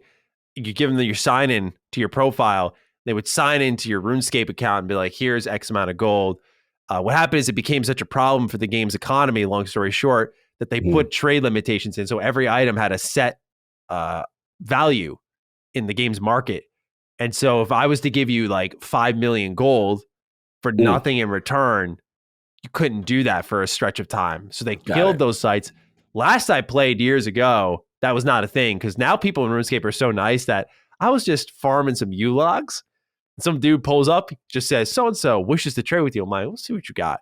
Gives me 1 million gold for no reason. He's like, have fun. Welcome to the game. I'm like, bitch, I've been playing since like 2005. You don't even know. You don't even know what you done did. Ooh, yo, that's a classic story, bro. Yo, them games, I'm telling you, man. I think you're not giving yourself credit. You pretended to have a son to wipe your mobile game face. I was so embarrassed at how much money I spent. When I saw the charges on my credit card, I'm like, you spent $1,000 on mobile games, bro. What's wrong with you? And I was just like, damn. And I thought I was done. I was like, I got to eat it. I got to eat it. But when I got that call from Google, opportunity knocked, you answered. Woo, save me. That's what I say. Cog, you got to stop. No more mobile games. Shout out to Kai Batu who listens, because he's the one that started me with all these addictive damn mobile games. Yeah, and I had to stop, bro. So now when people present it and I see the fun, I'm like, nope, can't do it. As I have a very I feel like an asshole, because when I hit you up, I was like, yo, I'm trying FanDuel out. Like, you down? Bro, you see, you were like, yo, you get down. I'm like, nope. Same thing with sports betting. It's too much. Like, I've learned. I go to Vegas, I just drink. I don't even do anything. No, I don't blame you, man. I'm bad, man. I got to get out of there. No, it's funny because not funny, but it's interesting because like when I did FanDuel, I was like, oh, I know how they try to get you. They try to get you out of money, and you put more in, right? The way they got me and why I stopped doing it is I was making so much money off of it that I was like constantly betting, checking the app, making it another source of income. And I was like, look, this is nice money, but like I'm losing myself to this real fast, because they did it in an opposite way though. They're like, here's a free promo. Here's a lot of money here. Here's a free $50. Go bet this. And you can make 5 times. I'm like, I'm cashing in left and right. I'm like, holy shit, man, this is free coin. Only to realize you're hooked deep. And I immediately, like, I cashed out, took like $1,000 with me right away. I was like, okay, thanks for the good time. I'm never coming back though. Got to do it. My Same thing. The last thing would be fantasy football. I had to minimize the amount of leagues I'm in. And I was just like, I was doing too much. But yeah, it's certain things, man. Cog got that personality. Got to put it on time. Hook. Yes. Number 6. Speaking of scammers, Rockstar. An insider known as Tez2, as well as Kotaku, have combined to report that Rockstar is unlikely to move forward with Red Dead Redemption and GTA 4 remasters following the catastrophic launch of GTA Trilogy at the end of last year. It is said by Tez2 that these were merely just plans and nothing is in production, but nonetheless, a better effort could have altered the fate of these projects in a positive manner. Kotaku suggested in their own reports that Rockstar is going all in on Grand Theft Auto 6, with these remasters still being a possibility. It's a slow news week, if anyone couldn't tell. Any thoughts you have on this one, Cog, about, I know it's an insider and Kotaku combining for this one. We have given Kotaku credit for some of their insider reporting on Xbox Game Studios, but what is your read on the situation with Rockstar's release cadence and their lack of desire after the disastrous GTA trilogy to remaster any more games for the time being? Look, they're used to meeting a certain amount of capital on their releases. And look, when you don't do a good job on that remaster, the community is going to call you out on it, and it didn't do well, I could understand the mindset, like all hands on deck, the next Grand Theft Auto, we'll focus on that. But I mean, I don't think they're completely out of the remaster bag yet. We'll see. They just I think they learned a harsh lesson with that last one. Yeah. That you've got to put the attention to detail. It's got to be quality or else. Yeah. So I'm very surprised because for how bad GTA Trilogy was performance-wise, bugs and glitches wise, it sold extremely well for Take-Two. Like they said in their earnings reports, like this exceeded our sales expectations by a lot. So there was still people buying it, picking it up. Yeah. Oh yeah. And you know, I don't know why I would push them off of it because they're like, well, if we did this better next time with a much more popular game like GTA 4 or like Red Dead, we would stand to gain just lots of money. So no, it's a good point. Yeah, I'm a little surprised if these reports end up being true that they would just move off the square like that so quickly because there's so much money to be made. No, it's a good point. And I guess the only thing when I look at them, I just think that they don't make normal money. Like they make cataclysmic, family lineage defining money. Like they got kids. Excuse me, they got kids eating off the old GTA. You know what I mean? Like the way they produce, revenue for their games. Yeah. So I'm wondering if they thought it would be that level. Because to us, we like, yo, y'all did well. Like, I don't know. It is interesting, but I'm with you though in the sense that I don't think the door is completely closed. Yeah. I don't know if that I'm not buying into that part yet. I'm with you. Number 7, in a complete surprise, a new team of former Grasshopper manufacturer developers have joined together to remake their 2012 action game, Lollipop Chainsaw. I've been having a shit ton of voice cracks this episode. I think it's because we've double upped on shows, so my voice is frying out now. So I apologize if I sound like a prepubescent. No, you good. This brand new studio is known as Dragami Games. And while the platforms have not been announced, the team says it is targeting more realistic graphics due to the power of today's hardware. So I would imagine it's safe to assume it's coming to Series X and PlayStation 5. All we currently know is that it is set to release sometime in 2023. I never played Lollipop Chainsaw. Have you? Never played it. I did. Wasn't that the one? What's my boy? Suda 51 was Suda. Yeah. So I already he not involved. But he not involved with not this? In this one. No, it doesn't seem. I don't know my interest because that's No More Heroes. That's the guy. Like that's the guy. He's right? the like I say this with actual respect, but he's like the weirdo of the project, right? Like He puts the creative energy all throughout the game. From what I've seen, this game's just out there. Like it's a cheerleader who comes from I think a family of zombie slayers, and she's just kicking ass all game. And apparently this is really good. A lot of people really like it. I distinctly remember this game because still to this day in my recommended YouTube feed, I see the thumbnail of Angry Joe wearing like a skirt with like the bubble blowing and he's reviewing the game. And I just see that. I'm just like, oh, good God, what happened to Angry Joe? But anyway, this game, I'm excited because I never got a chance to play the original. So I thought it was cool, but it's also very telling of what time we're in. Like everything's being remade and remastered. And I wanted to just check on how you're feeling with kind of today's game development culture. We still have new ideas being injected, but it's a lot of the occasional sequel and revivals of old things that we loved many years ago. And do you think this is the beginning of a new cycle, or do you think that video games are going to be sort of set in this rhythm of constantly digging back into the past and sort of instead of investigating new ideas? Because it's a thought that's crossed my mind as of recently. No, it's a good point, and you do worry about it sometimes because creatively, you see in the company, the publishers kind of go for these safe bets sometimes. And let's be honest, they prey on our emotion and our connection to these franchises. And as technology gets better, people are like, yo, if they bring this back, it'd be hot. And we have dictated that we will buy it. If we love it enough, we will buy it. And if they do a quality enough job, we will support it. Mm-hmm. So my only concern, and that's why I still love my indie scene, is the original ideas. I still want original ideas. I still want new IPs. I still want, gameplay systems that are unique and not always digging in the past all the time. Of course, there's quality things that need to be remade, that need their justice and to see them in a correct light.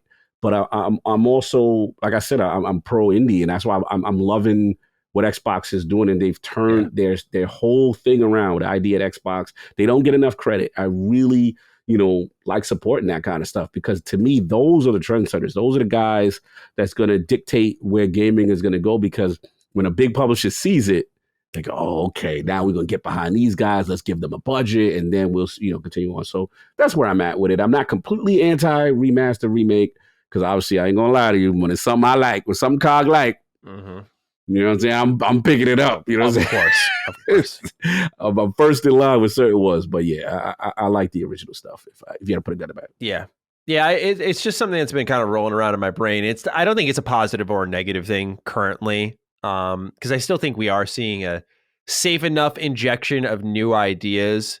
I look at Starfield as an example. I do think there's a lot of new ideas injected into that, and it's nice to see something ambitious. Elden Ring being a very recent example of something that's super ambitious. So I just wanted to visit that topic that's, again, has been cycling around in my brain and see what you were thinking about it, but I'm not overly concerned as of yet. We said we were going to talk about 343, so let's do that now with number 8. Halo Infinite's co-op beta finally has a date. Starting July 11th, players can now download a separate client and start a brand new playthrough. The beta will be active until July 22nd, and your progress will not carry over into the final product. 343 has made it clear that this will not be the case with the final release of co-op. Quote, the way we are handling this is through something we internally refer to as no Spartan left behind. I swear they have a code name for everything.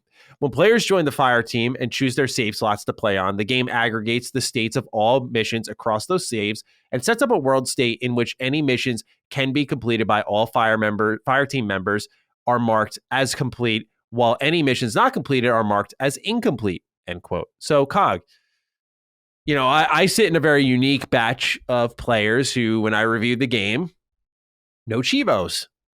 So I said, I'm going to wait till we get our nice co-op. I'll play through and I'll finally get my achievements. Now we got the early access, no save carryover. So the wait continues. For me, will you be hopping into this at all to test it out? Yes. Oh. But I find it very hilarious that we have to have a beta for the co-op.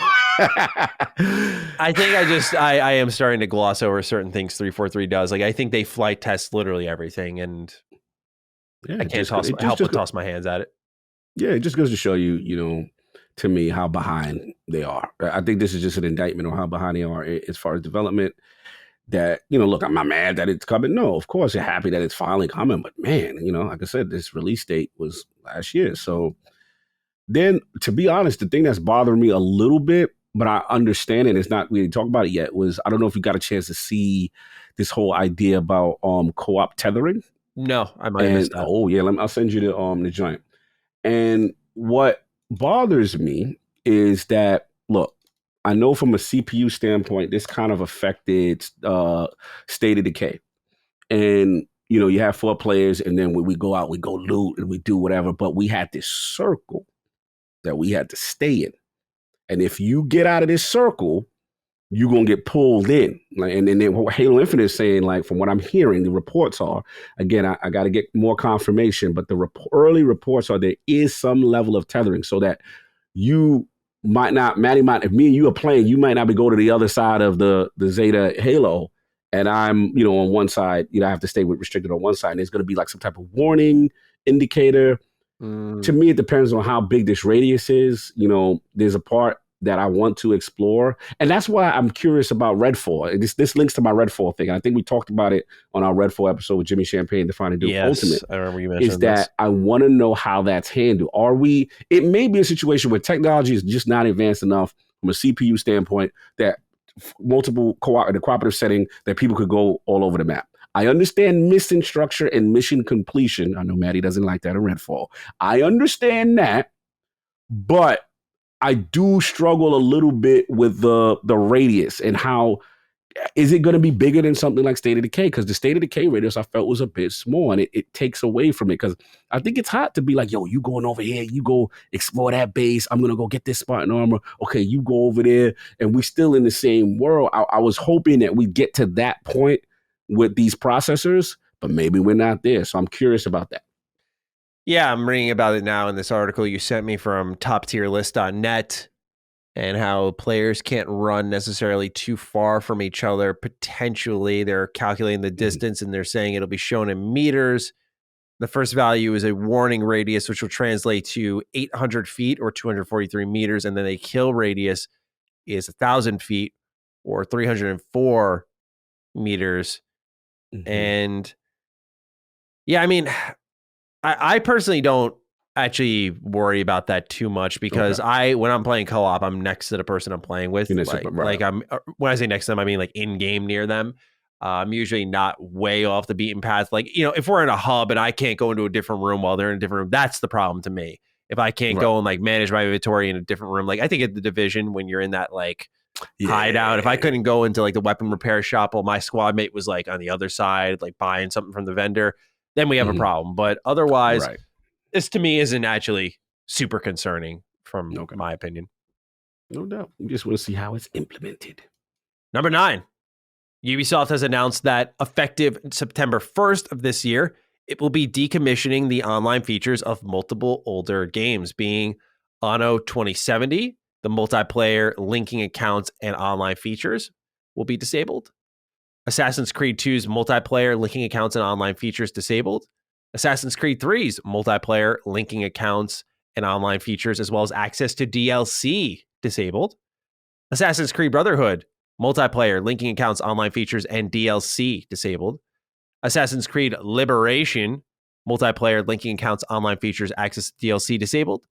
Driver San Francisco, multiplayer linking accounts, online features, and DLC again. Sorry, there's going to be a lot of this. Far Cry 3, multiplayer linking accounts, online features, access to DLC. This is the 2012 version, not the HD remaster. Prince of Persia, The Forgotten Sands from 2012, co-op multiplayer linking accounts, online features, and access to DLC, disabled. Silent Hunter 5, I've actually never heard of this game. Multiplayer, linking accounts, online features, access to DLC. 2 more.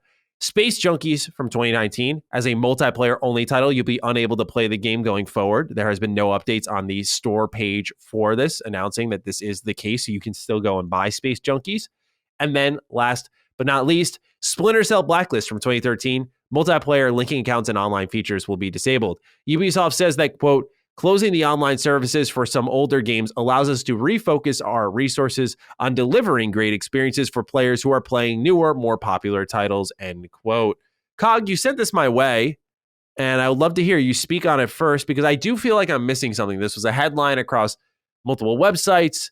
People were talking about it. I kind of felt like I was missing something here because I didn't see it as too big of a deal, but I want to know, I have thoughts on the DLC part. To me, that's the biggest noteworthy aspect, but I'm curious as to what maybe alarms you about this. I don't know. I'm, team digital, but it's just like, it did bother me for some reason. It did bother me that these games, and I'm full transparency. Most of these games I don't care about. I'm going to be brutally honest, right?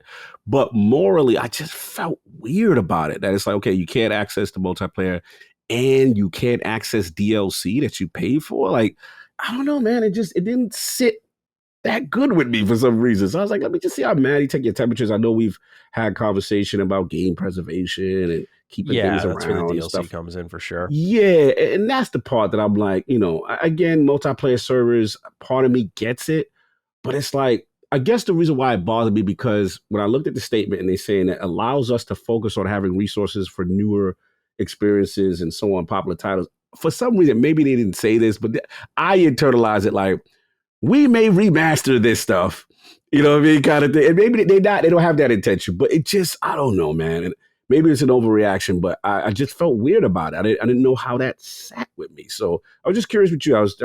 You seem to be on a different side, but I'm curious to see where you're at with this. Well, yeah, because things like the multiplayer and stuff doesn't matter as much to me because that stuff I think inevitably becomes disabled. But DLC is something that it's why I very much push for like companies to print. When I say gold editions, I don't mean like a game going gold, but like final editions of games with their downloadable content packed in on disc so that there is a preserved copy that has everything there on the cartridge, disc, whatever. I think it's really important so that access to the DLC can go away digitally. There still is a physical option. A great example of this, the reason I used Gold Edition as a terminology is Ultimate Alliance Gold Edition, right? You get your Juggernaut, Hulk. Yeah. They're all on disc. I don't need Xbox Live. I don't need anything. I have it on disc, so it's fine. You can take the DLC down. You can do what Activision had to do when they lost the Marvel Games deal. Take down the port. I've got the copy right here. So to me, that's what's the sad part about it all. But I also think it's on Ubisoft's lack of foresight. I think something like the multiplayer shutting down for Assassin's Creed is unfortunate because many people found it to be a hidden gem. And when you have, say, Assassin's Creed 3 getting remastered, Brotherhood getting remastered in the Ezio collection, would have been cool to bring the multiplayer forward. You know what I mean? So that's where I kind of sit on things is perhaps a missed opportunity there because a lot of the DLC did carry forward into the remasters of these games. Yeah, So there is that accessibility there. I guess I think I know why it's bothering me now. I figured it out.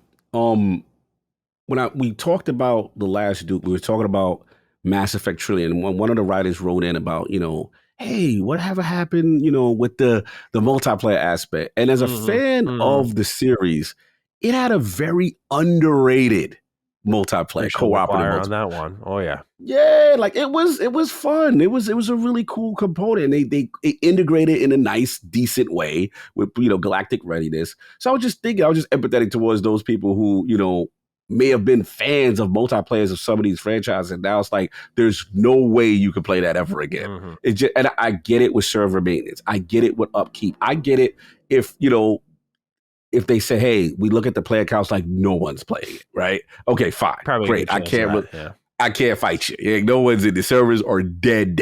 But it was just interested if anyone had like the metrics and to see what was really going on, and that's the only way I would fall back on it with the multiplayer component. 100%. That's all the news we got for this week. A fun week in general. Now we get into our Game Pass pick of the week. I handled this week, but I wanted to highlight a write-in from One Tick Hull, who writes in, how's it going, Dukes? Hope y'all are enjoying your 4th of July. I just wanted to give a quick shout out to Game Pass perks this week. I make it a point to check the perks every week to see if anything new drops and that it may catch my eye. This past week, I was pleasantly surprised to see Season 1 of Yu Yu Hakusho available for free as a Game Pass perk. This is an easily an all-time classic shonen anime. It's a no-brainer for me to at least activate this code, and I'd recommend it to anyone else who's a subscriber to do the same. And that's something that they sneakily do, right? The Halo show drops. Here's a month free of Paramount Plus. So they do good work on the perk end. I just wanted to highlight that. Yeah, definitely. The game, however, that I picked for this week, let's talk about it. The Somnium Files. Now, I will call myself out. Bit of a double dip here. When this came to the service, I recommended it. That was during the Tokyo Game Show, so around October last year. The reason I'm resurrecting this one, and I don't like to double dip because we do, as we highlighted in earlier, right, and have a lot of new games coming into the service. But I think sometimes there's a good time to play a game. And with the sequel just dropping for the Somnium Files, I think if you want to dip your toes into this, it's a great time to do so. Why is that? It's honestly less story catch-up. I have a close friend who loved the first game alongside me, and he started the second one. I have yet to because I have some I have some stuff to clear up, and then I'm going to be doing my Like a Dragon playthrough. And I want to play the Somnium Files Nirvana Initiative afterwards, but I was told that the game lets you know right away that you don't have to play the previous game to understand what's happening. So what I'm suggesting you play this for is, again, this is a fantastic game. If you were one of my many disciples of Danganronpa, we'll call you now. Disciples. You may want to take a look at this one, as it is another peak fiction game. Now, this comes from the creators of the Zero Escape franchise, so there are some puzzles here. I will say the gameplay here is less enjoyable than that of Danganronpa, but the storytelling is excellent. The plot twist here is top tier. It's some really good stuff. I played it when I had COVID. We had someone writing about what they played, Danganronpa with COVID, Mike. Well, I played this one when I had COVID. Great memories with it. Fantastic game. And the idea I had was two-pronged, right? You had, of course, the approach of, hey, this is good, go try it out. But also, dip your toes in the pool. If you're looking for the brand new one, you like a little bit of what you played with the Somnium Files. I don't know why you'd stop, but let's say you wanted to stop. You could go play Nirvana Initiative knowing you enjoyed the old one. And again, having the comfort and confidence of not having to play the original game. Now, you will miss out on, like, the main character is a younger girl in the first game, and she's like much older in the second game, and you play as her.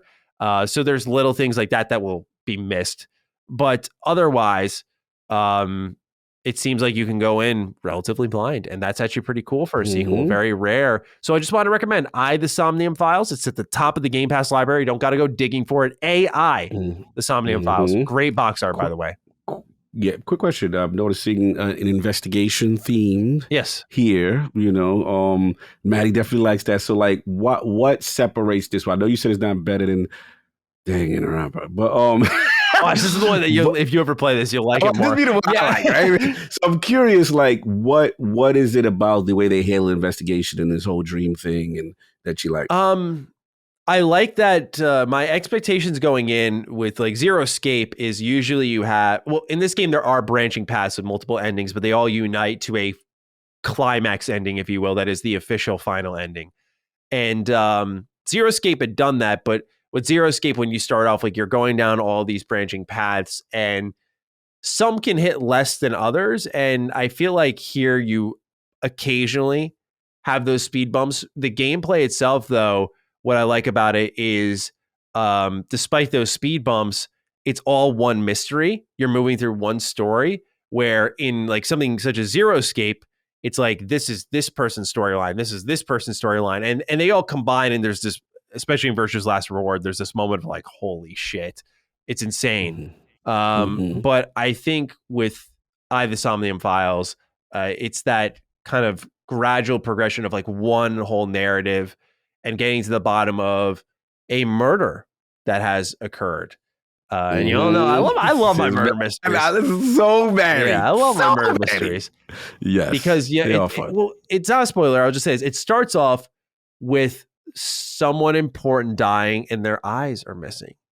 So immediately, like, you're in this park, it's raining, the murder is kind of grotesque. The tone is set very early. The music that's playing is one of my favorite tracks. It's like, dun, dun. You're like, okay, like I'm pulling up on the scene right now.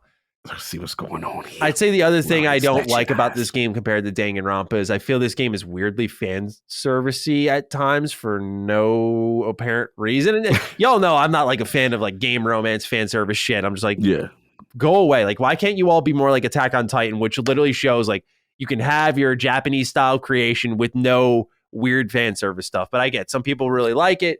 That's your cup of tea, not mine. So maybe that speaks to you more. For me, The Somnium Files has like some ridiculous moments that like snap the narrative tension in half because like they decide to go real goofy over the top. That might disconnect.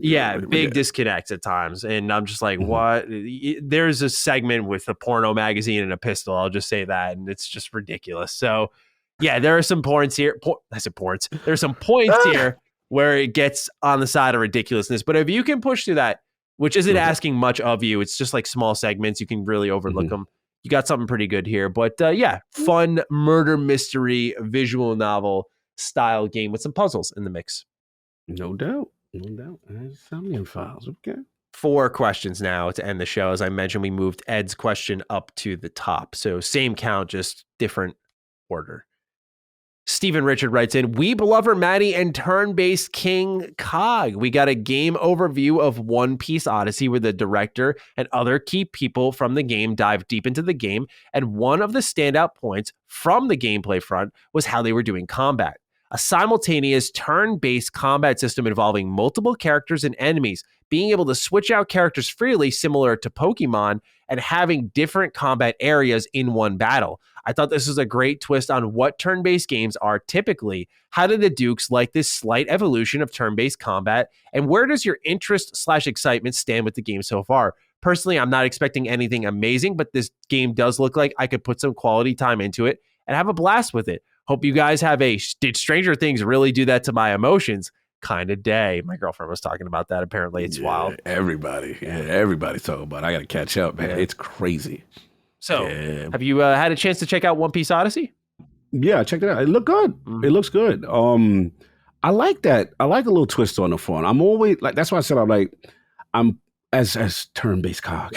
I like new twists on the formula. And I think that always excites me because, don't get me wrong, it's like meat and potatoes. We like what we like, the traditional way of doing things, but I do think the genre needs to evolve so we get newer people in. And that's why I've been like so on the team Demio, so on the team Gears Tactics. When they do new things, that excites me. You know what I mean? So yeah, I like this. And like, this is how you get me into your weebness. You know what I'm saying? Like, this is how you get me to be like, okay, all right, this is what we doing. And then if I see good reviews, I'm like, all right, now I might have a connection. You know what I'm saying? And now I might say, yo, all right, so tell me about this character since you watched the series. These are my addict questions. I'm like, so tell me about that. All right, you know everything about this franchise. Like, is this guy powerful? I'm feeling the vibe. He's like, oh, yeah, you gonna like him. That's how you get me. You know what I'm saying? And the game be quality. No, I liked what I seen from this. I have to admit, it looked good. And I'm like, all right, I got my eye on you. I might dip my toe on this because now you're coming to my home. Now you're speaking my language. And now if I get invested in the Lord, then you got me for sure. Yeah, I mean, I've learned very quickly how passionate the One Piece community is. I tweeted I was watching the show and I was 60 episodes in and I'm enjoying it. It's just a very average Joe tweet, right? Like just... We have my friends and I. This is going to sound weird for a sec, but my friends and I have this joke. We call them Yang takes because Andrew Yang on his Twitter account, I like Andrew Yang, would just have these tweets of just like Boston's doing well today. And it's like you couldn't argue him, or you couldn't. You just had the safest takes of all time. So I just had a nice safe take. I call it a Yang take, right? Where I'm just like, yeah, I've been watching One Piece. It's pretty good, huh? 3,000 likes. The community's barreling into my mentions. Keep it up. It's worth it. You're in for a treat, bro. Oh, I can't wait to see more of your thoughts. We had people writing into our show saying, how far are you in? What do you think of the show in general, even though we're an Xbox podcast? And I had to pick this one because it was gaming themed. It's like, One Piece Odyssey is looking great. I'm 75 episodes into the show, which is a lot for me, by the way. We're talking about someone who barely gets through like a season of anything. I don't know if it's attention span or what, but been loving it. I learned recently with this deep dive that the location they're building for One Piece Odyssey and the story they're building was built specifically for the game. So there's no need to call back the anime. Of course, there will be Easter eggs, but there's no need for understanding the story or the characters to call back to the anime, which I think is great. As someone who's been interested in One Piece games in the past, but now I'm like, trying to bide my time until I'm deep enough into the show to enjoy what games they have made that have tied to the stories. Like the open world one, I think ties to one of their arcs in the show. Is this looks great. This looks liberating. This is kind of what I was talking about with Bandai at the beginning of the show. Is that I want more of this stuff. Like even if this doesn't do well, I should have mentioned this at the start because someone will probably call me out for it. But they also did a fairy tale turn-based RPG, and that also looked pretty solid. I think it reviewed decently. But I loved how in One Piece Odyssey, like it looks like they have each character does something different for the navigation, then the slight evolution on turn-based combat. You could see some like Persona vibes in there for sure. Yeah, I definitely caught like a Dragon vibes too, from what I've briefly seen of that game. So to me, I was like really about what they were doing here. And I think the timing couldn't be better because I know One Piece is actually, even despite its length, it's moving into its final arc, apparently. And what a great time to announce what looks like a game's really celebrating what the franchise is all about, which is adventure. I don't know why it also gives me the Dragon's Quest vibes too. Oh, big time. Yeah, and I like Dragon's Quest art style. And like I said, and for me, the reason why I'm dying for you to also try Like a Dragon is because of the turn-based energy and the stylishness to it, the flash. Didn't the creator of I don't know if it was Yakuza or something, weren't they a big Dragon Quest fan? And that's where I believe so. Yes. Yeah, that's why I'm very keen.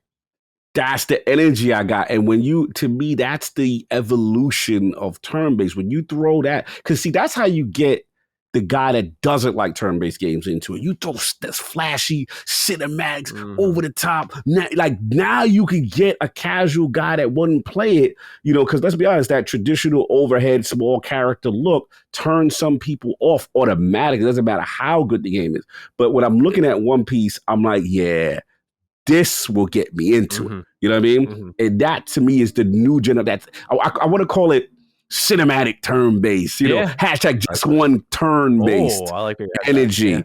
Now you got this look fine. I'm not going to front. The initial, I would play something like this. Nice. So I'm gonna keep it. And I like Namco. You know, I want them to turn this thing around. Let's go. Yeah, they're not. That's the thing. It's weird because they're not clearly a bad publisher. Like they published Elden Ring, so bro, Namco used to be my number one at one point. Yeah, they're good. You know what I'm saying? They're good. As long as they stay on their A game, they'll be just fine. Yes. And this game looks great. So thank you for writing in, Steven. With that, let's talk with Giovanni D'Amico, where I thought of you, Cog, when I saw this. So I wanted to toss it your way. Hey, guys, not an Xbox question, but as former Sega boys, I really wanted to hear your opinion on it. When, if ever, do you think we'll see a Dreamcast Classic or a Dreamcast Mini from Sega? They dipped their toes in with the Genesis Mini a couple of years ago, and it was well received. But I'm wondering what it would take to get the Dreamcast Mini from them. Is it something they'll keep in their back pocket until they hit a hard financial time? Is it something we should hope to see within the next 5 years? It would be a day one purchase for me, although I'm looking at Genesis Mini reviews as I type this, and I'm wondering why I haven't jumped on that. The reviews are ridiculously positive. I may need to scoop one up before they become hard to find. Thank you for writing in, Giovanni.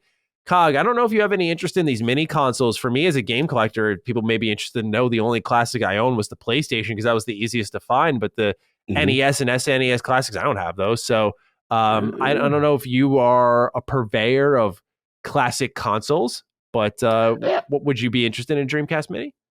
Yeah, definitely. The thing with the Mini is that like the key is going to be the quality of the ports. You know what I'm saying? That's how it's going to be for me. But if you look at it historically, if all Sega kids, shout out to Giovanni because he definitely is Sega. Like when it comes to the pantheon, it's two at the top. It's Genesis and it's Dreamcast, and you like it for different reasons. I'll always give the edge to Genesis just because of longevity and what it meant. But Dreamcast represented that what we saw Sega with power and the potential and an amazing launch lineup and some classic games. So.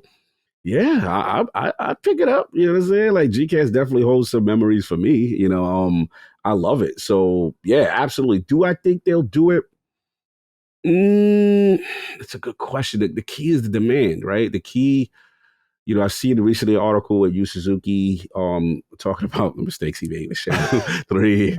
I got a list for you, I was like, at least you admit that you was old school with that one. But you know, I want to see, I think what will have to happen, let's see what happens with the Sega deal. Let's see what happens with them porting a lot of these franchises back.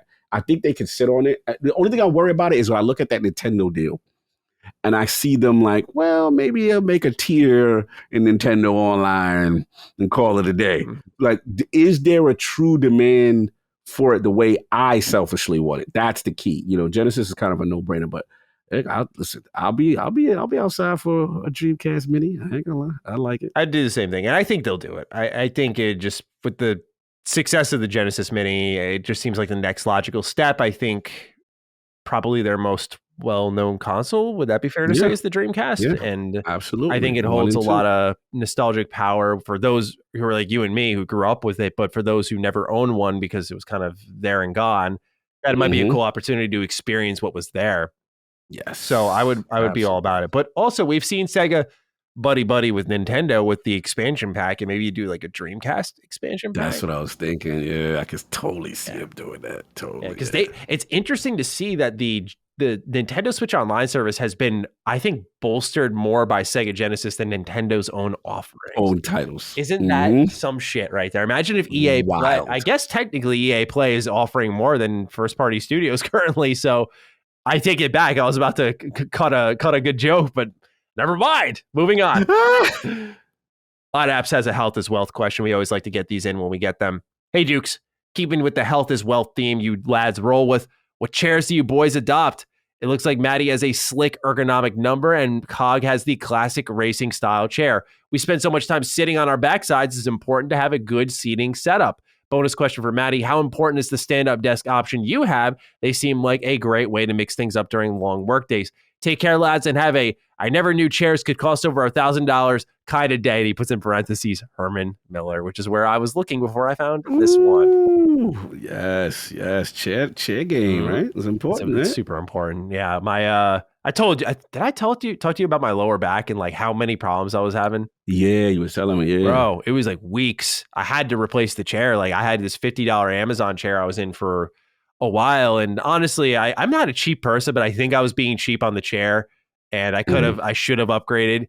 But, what happened was during the showcase week, my ass was planted in my seat for hours upon hours upon hours with very little standing break. So I wasn't getting the proper support. So when I stood up, dude, there were times I was rolling out of bed like, oh, like just stiff. And I'm like, bro, it was like on the cusp of turning 27. I'm like, no, not yet, man, not yet. Young for that, right, bro. Yeah. So ordered this chair. This is the AI autonomous chair. It's the Ergo Pro. Somnium? Yeah, yes, the Somnium chair. And this chair I had at home, so I felt comfortable getting it again, double dipping. It's a $500 chair, which is expensive for what most chairs go for. But given that this is my craft and I'm in it a lot, this has been a wise move because now you'll see in a lot of these episodes, I'm reclining a little bit now. So you can lean back on. And it's funny. I used to have it locked in place. And so I was very rigid while I was doing podcasts. Having the lean is so important, man. My back has been great since I've had this mobility. So that's what I'm rocking with right now. And I highly recommend it. If you're looking for Herman Miller, that's not the Herman Miller brand, but is like a proven chair that businesses pay for, then AI autonomous, highly recommended. What are you rocking with though? And now it's got some like default, it's called a Vertigear. But the only reason why for me, I did like a little research and I wanted to get a chair that really support the big boys because we got weight and I want to be able to lean back. I wanted to really be comfortable, and I did my research. And there was a guy, I don't want to put his business out there, but he was like almost over 300 something pounds, and I see him on the chair. He did a full review. He leaned full back. It supported him. That was my main thing because a lot of these racing chairs, bro, they be breaking down. And Attic knows. Shout out to Attic because he was going through it with some chairs. He tried to go the cheapo route. Your man, we were clowning him. They were putting chair emojis. He was sitting on an old kitchen, looking like one of the old Cracker Barrel chairs from Cracker Barrel. He was looking bad. But I was like, bro. So I said, Saul, we got to hook my boy up. He looking bad out here. This is the chair emojis are so nasty. Yeah, they were killing him, man. That chair he had. Everybody watch LP know there was a chair joke on Attic for a good month. So he ended up, we got him the best joint. What is it? The Stealth Super Deluxe, whatever that chair is.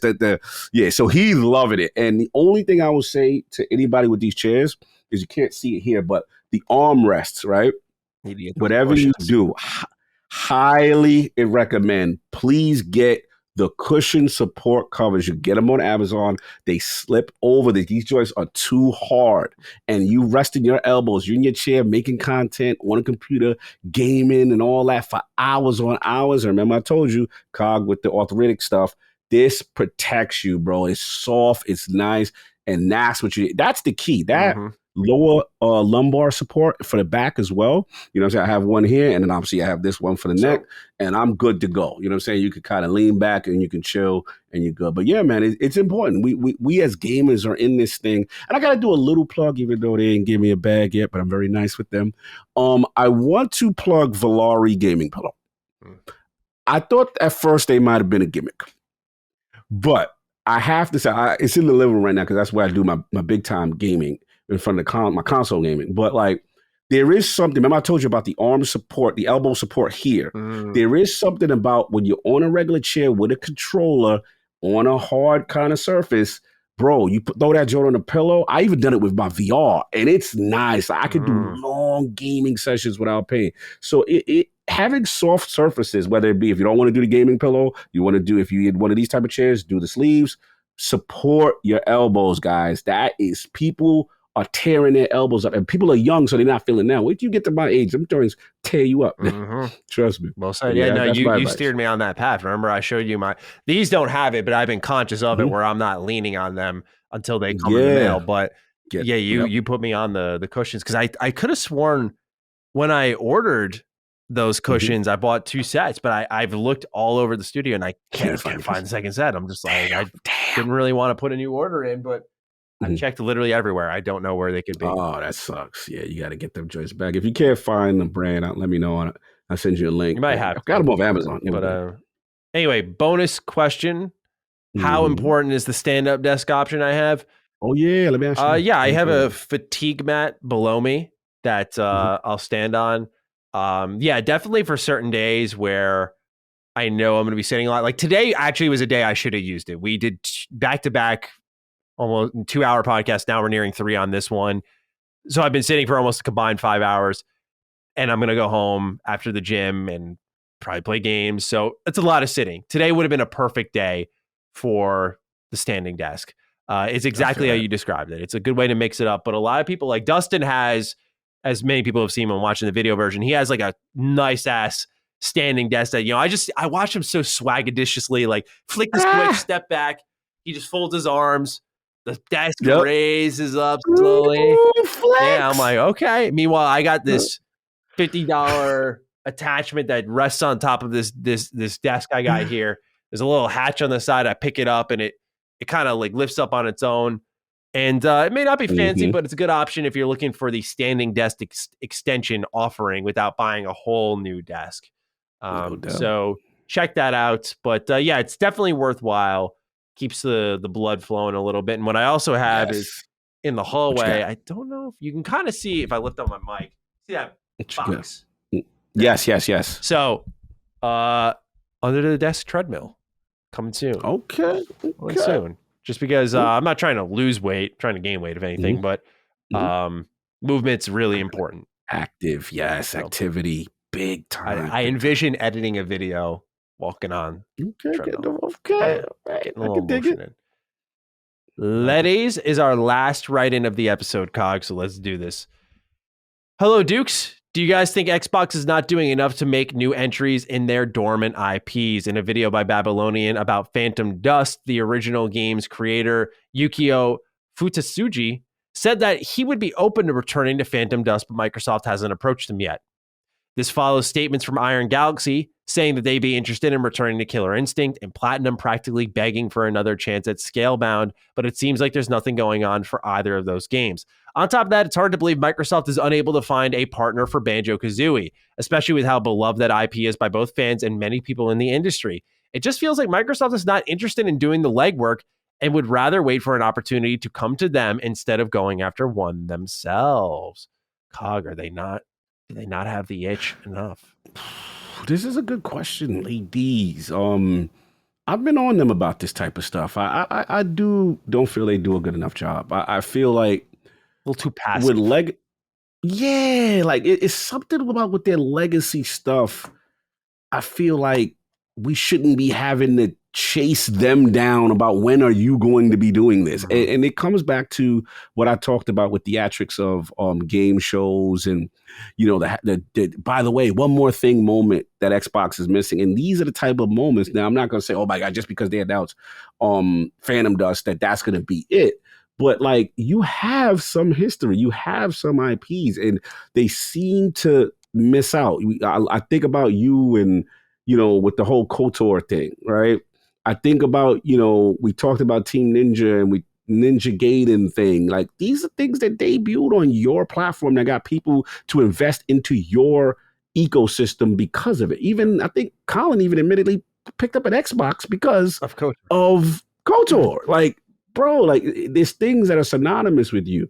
And I don't know what it is that, if they don't think a lot of this is financially viable at this age and it didn't sell well, so we don't want to revisit, but I do think it behooves them to at least invest. Like, Killer Instinct is a no-brainer. Like, that is inexcusable to me that you have this fighting franchise underneath you, and whether it's Iron Galaxy or you literally have to find someone to do this and revive this. And that to me is something that I really want to see a better effort on. So yeah, I'm with ladies there. They have to do much better in this regard. This is something they can improve on. Yeah, completely agree with you. I don't think there's anything else I could really add to that, to tell you the truth. It's something that I think they always have needed to do better on. And otherwise, I feel like there's a lack of urgency on what they need to do with their older IP, because they're just kind of there as options. And maybe it's because they're pursuing new things, right? We've seen them sort of rest on their laurels with the Gears, Halo, Forza. Yeah. And I think they took that personally, if you will, of like, okay, we need to aggressively seek out new options. They're like, no. Like, there are recently old things that we would love to see come back. And we have to keep in mind there's stuff like Fable, Perfect Dark coming around, probably years away. That is a part of that older cycle. Yes, that is true. we'll see how that all goes. But I do think, there was, before the showcase went live, it was MVG, who I do know and respect in the content creator community. And I think he works for Night Dev. And he said he has it on good authority that a Banjo remake is happening. So that was like right before the showcase. Like that was, I thought it was like, last minute spill. I was like, wow, okay, he said it, if I'm pretty sure it was him who said it with confidence. Let me just double check here. I don't want to put disrespect on his name. Hold on. Yeah, of course. We go respect it. We gonna do our due diligence. Yeah. You know what I'm saying? Let's see here. But it is. Yeah, game developer, Modern Vintage Gamer suggested a revival could be on the way. He says, I've spoken with a lot of people. I'm not an insider, I'm a developer, but sometimes I hear things, and I was at GDC earlier this year, and there were some people talking about Banjo. I've heard Banjo's coming up for months now from different people. Something's happening with Banjo. What I can't tell you is what it is. So sorry, he did not say, that's why I'm glad I checked. He did not say remake, but something's happening. Something's happening. Yeah, look, you want to hear that. Shout out to he's been cool. I've interacted with him before. You want to see that energy from them. You want them to revisit that, and that's what I'm hoping with this generation of Xbox. Just please don't forget some of the stuff. We know you're doing the new stuff. We know you got the new studios. We get it. Don't forget your legacy stuff and kind of bringing some of that back to your core audience. Yes, indeed. Well said. So with that, that's everything we got for this episode of Defining Duke and Xbox Podcast, episode 79. Cog. Hashtag for the week. It's got to be Game Pass related. That's what this whole episode was really about. Very Game Passy. Game Passy. Game Pass. I had everywhere. One earlier. Now it escaped me. What did you say? I was just saying, like, Game Pass is just going everywhere. I'm trying to get the ball rolling. Yeah, I know. I had it earlier. I remember. I got one for later. I lost it now. And it has something to do with. We were on that topic of Game Pass, and I think it was about it being everywhere or something on the devices, and I had it, man, because we used the keyword. Now I forgot. Keyword. I know. We use stuff like global cloud streaming. I'm sure. Cloud streaming, and we talked about what was it? On different devices. Ooh, I had it, man. Damn, I should have wrote it down. It was good too. It's all right. We could come up with something else. Game Pass, where we at with it? I'm thinking of like breaking barriers. Okay. Right. Okay. Like the goal is to like get to all these different platforms, all these different applications on all these different devices. Like barrier breaker, DD. A little too much. Long though. Yeah, long. Game Pass everywhere. Man, I wish you had it. I wish, bro. I should have, bro. I thought in my mind, there's no way I'm forgetting it. Then the Steam Deck came and I lost all. I was like, oh, Steam Deck came. Ooh, squirrel. And then ran out and ran the FedEx person down and got my joint. Oh, man. We could do criminal DD because we both stole money for online games. Criminal DD was fire because we both had our moments. The fake son and the the criminal bald Matty. yes. Let's go criminal. All right, criminal DD. If you got this far, use the hashtag criminal DD, whether it be here in the comments on YouTube and Patreon, or you can go over to Twitter. I'm at G27status. That's at Lord Cognito. Tag us on Twitter with the hashtag criminalDD. Let us know your thoughts on the episode in its entirety. We're looking forward to hearing from you. You can interact with other viewers of the show by clicking on the hashtag afterwards if you so desire. With that, Cog, any thoughts before we close out? Feelings, ideas? Another fine one, man. I love the Game Pass discussion. Love what's going on. And man, just obviously news will pick up. You know what I'm saying? I'm not worried about it. It's just one of the moments, you know how it is. But I'm excited. We got the rest of the year to see what's going on. And another good episode in the books, man. Indeed. I have nothing else to add. So with that, it's gym time for me. So off I go. So thank you all so much for tuning in to episode 79 of Defining Duke and Xbox Podcast. And we hope to see you next week for episode 80. We're going to give some good energy for you. Take care and have a great day. Peace out. Defining Duke, an Xbox podcast, is a product and trademark of Last Stand Media and Collins Last Stand LLC and is recorded from the United States of America. The show is conceived by Matthew Mr. Matty Plays Schroeder and me, Colin Moriarty, and is written and produced by Matthew Schroeder.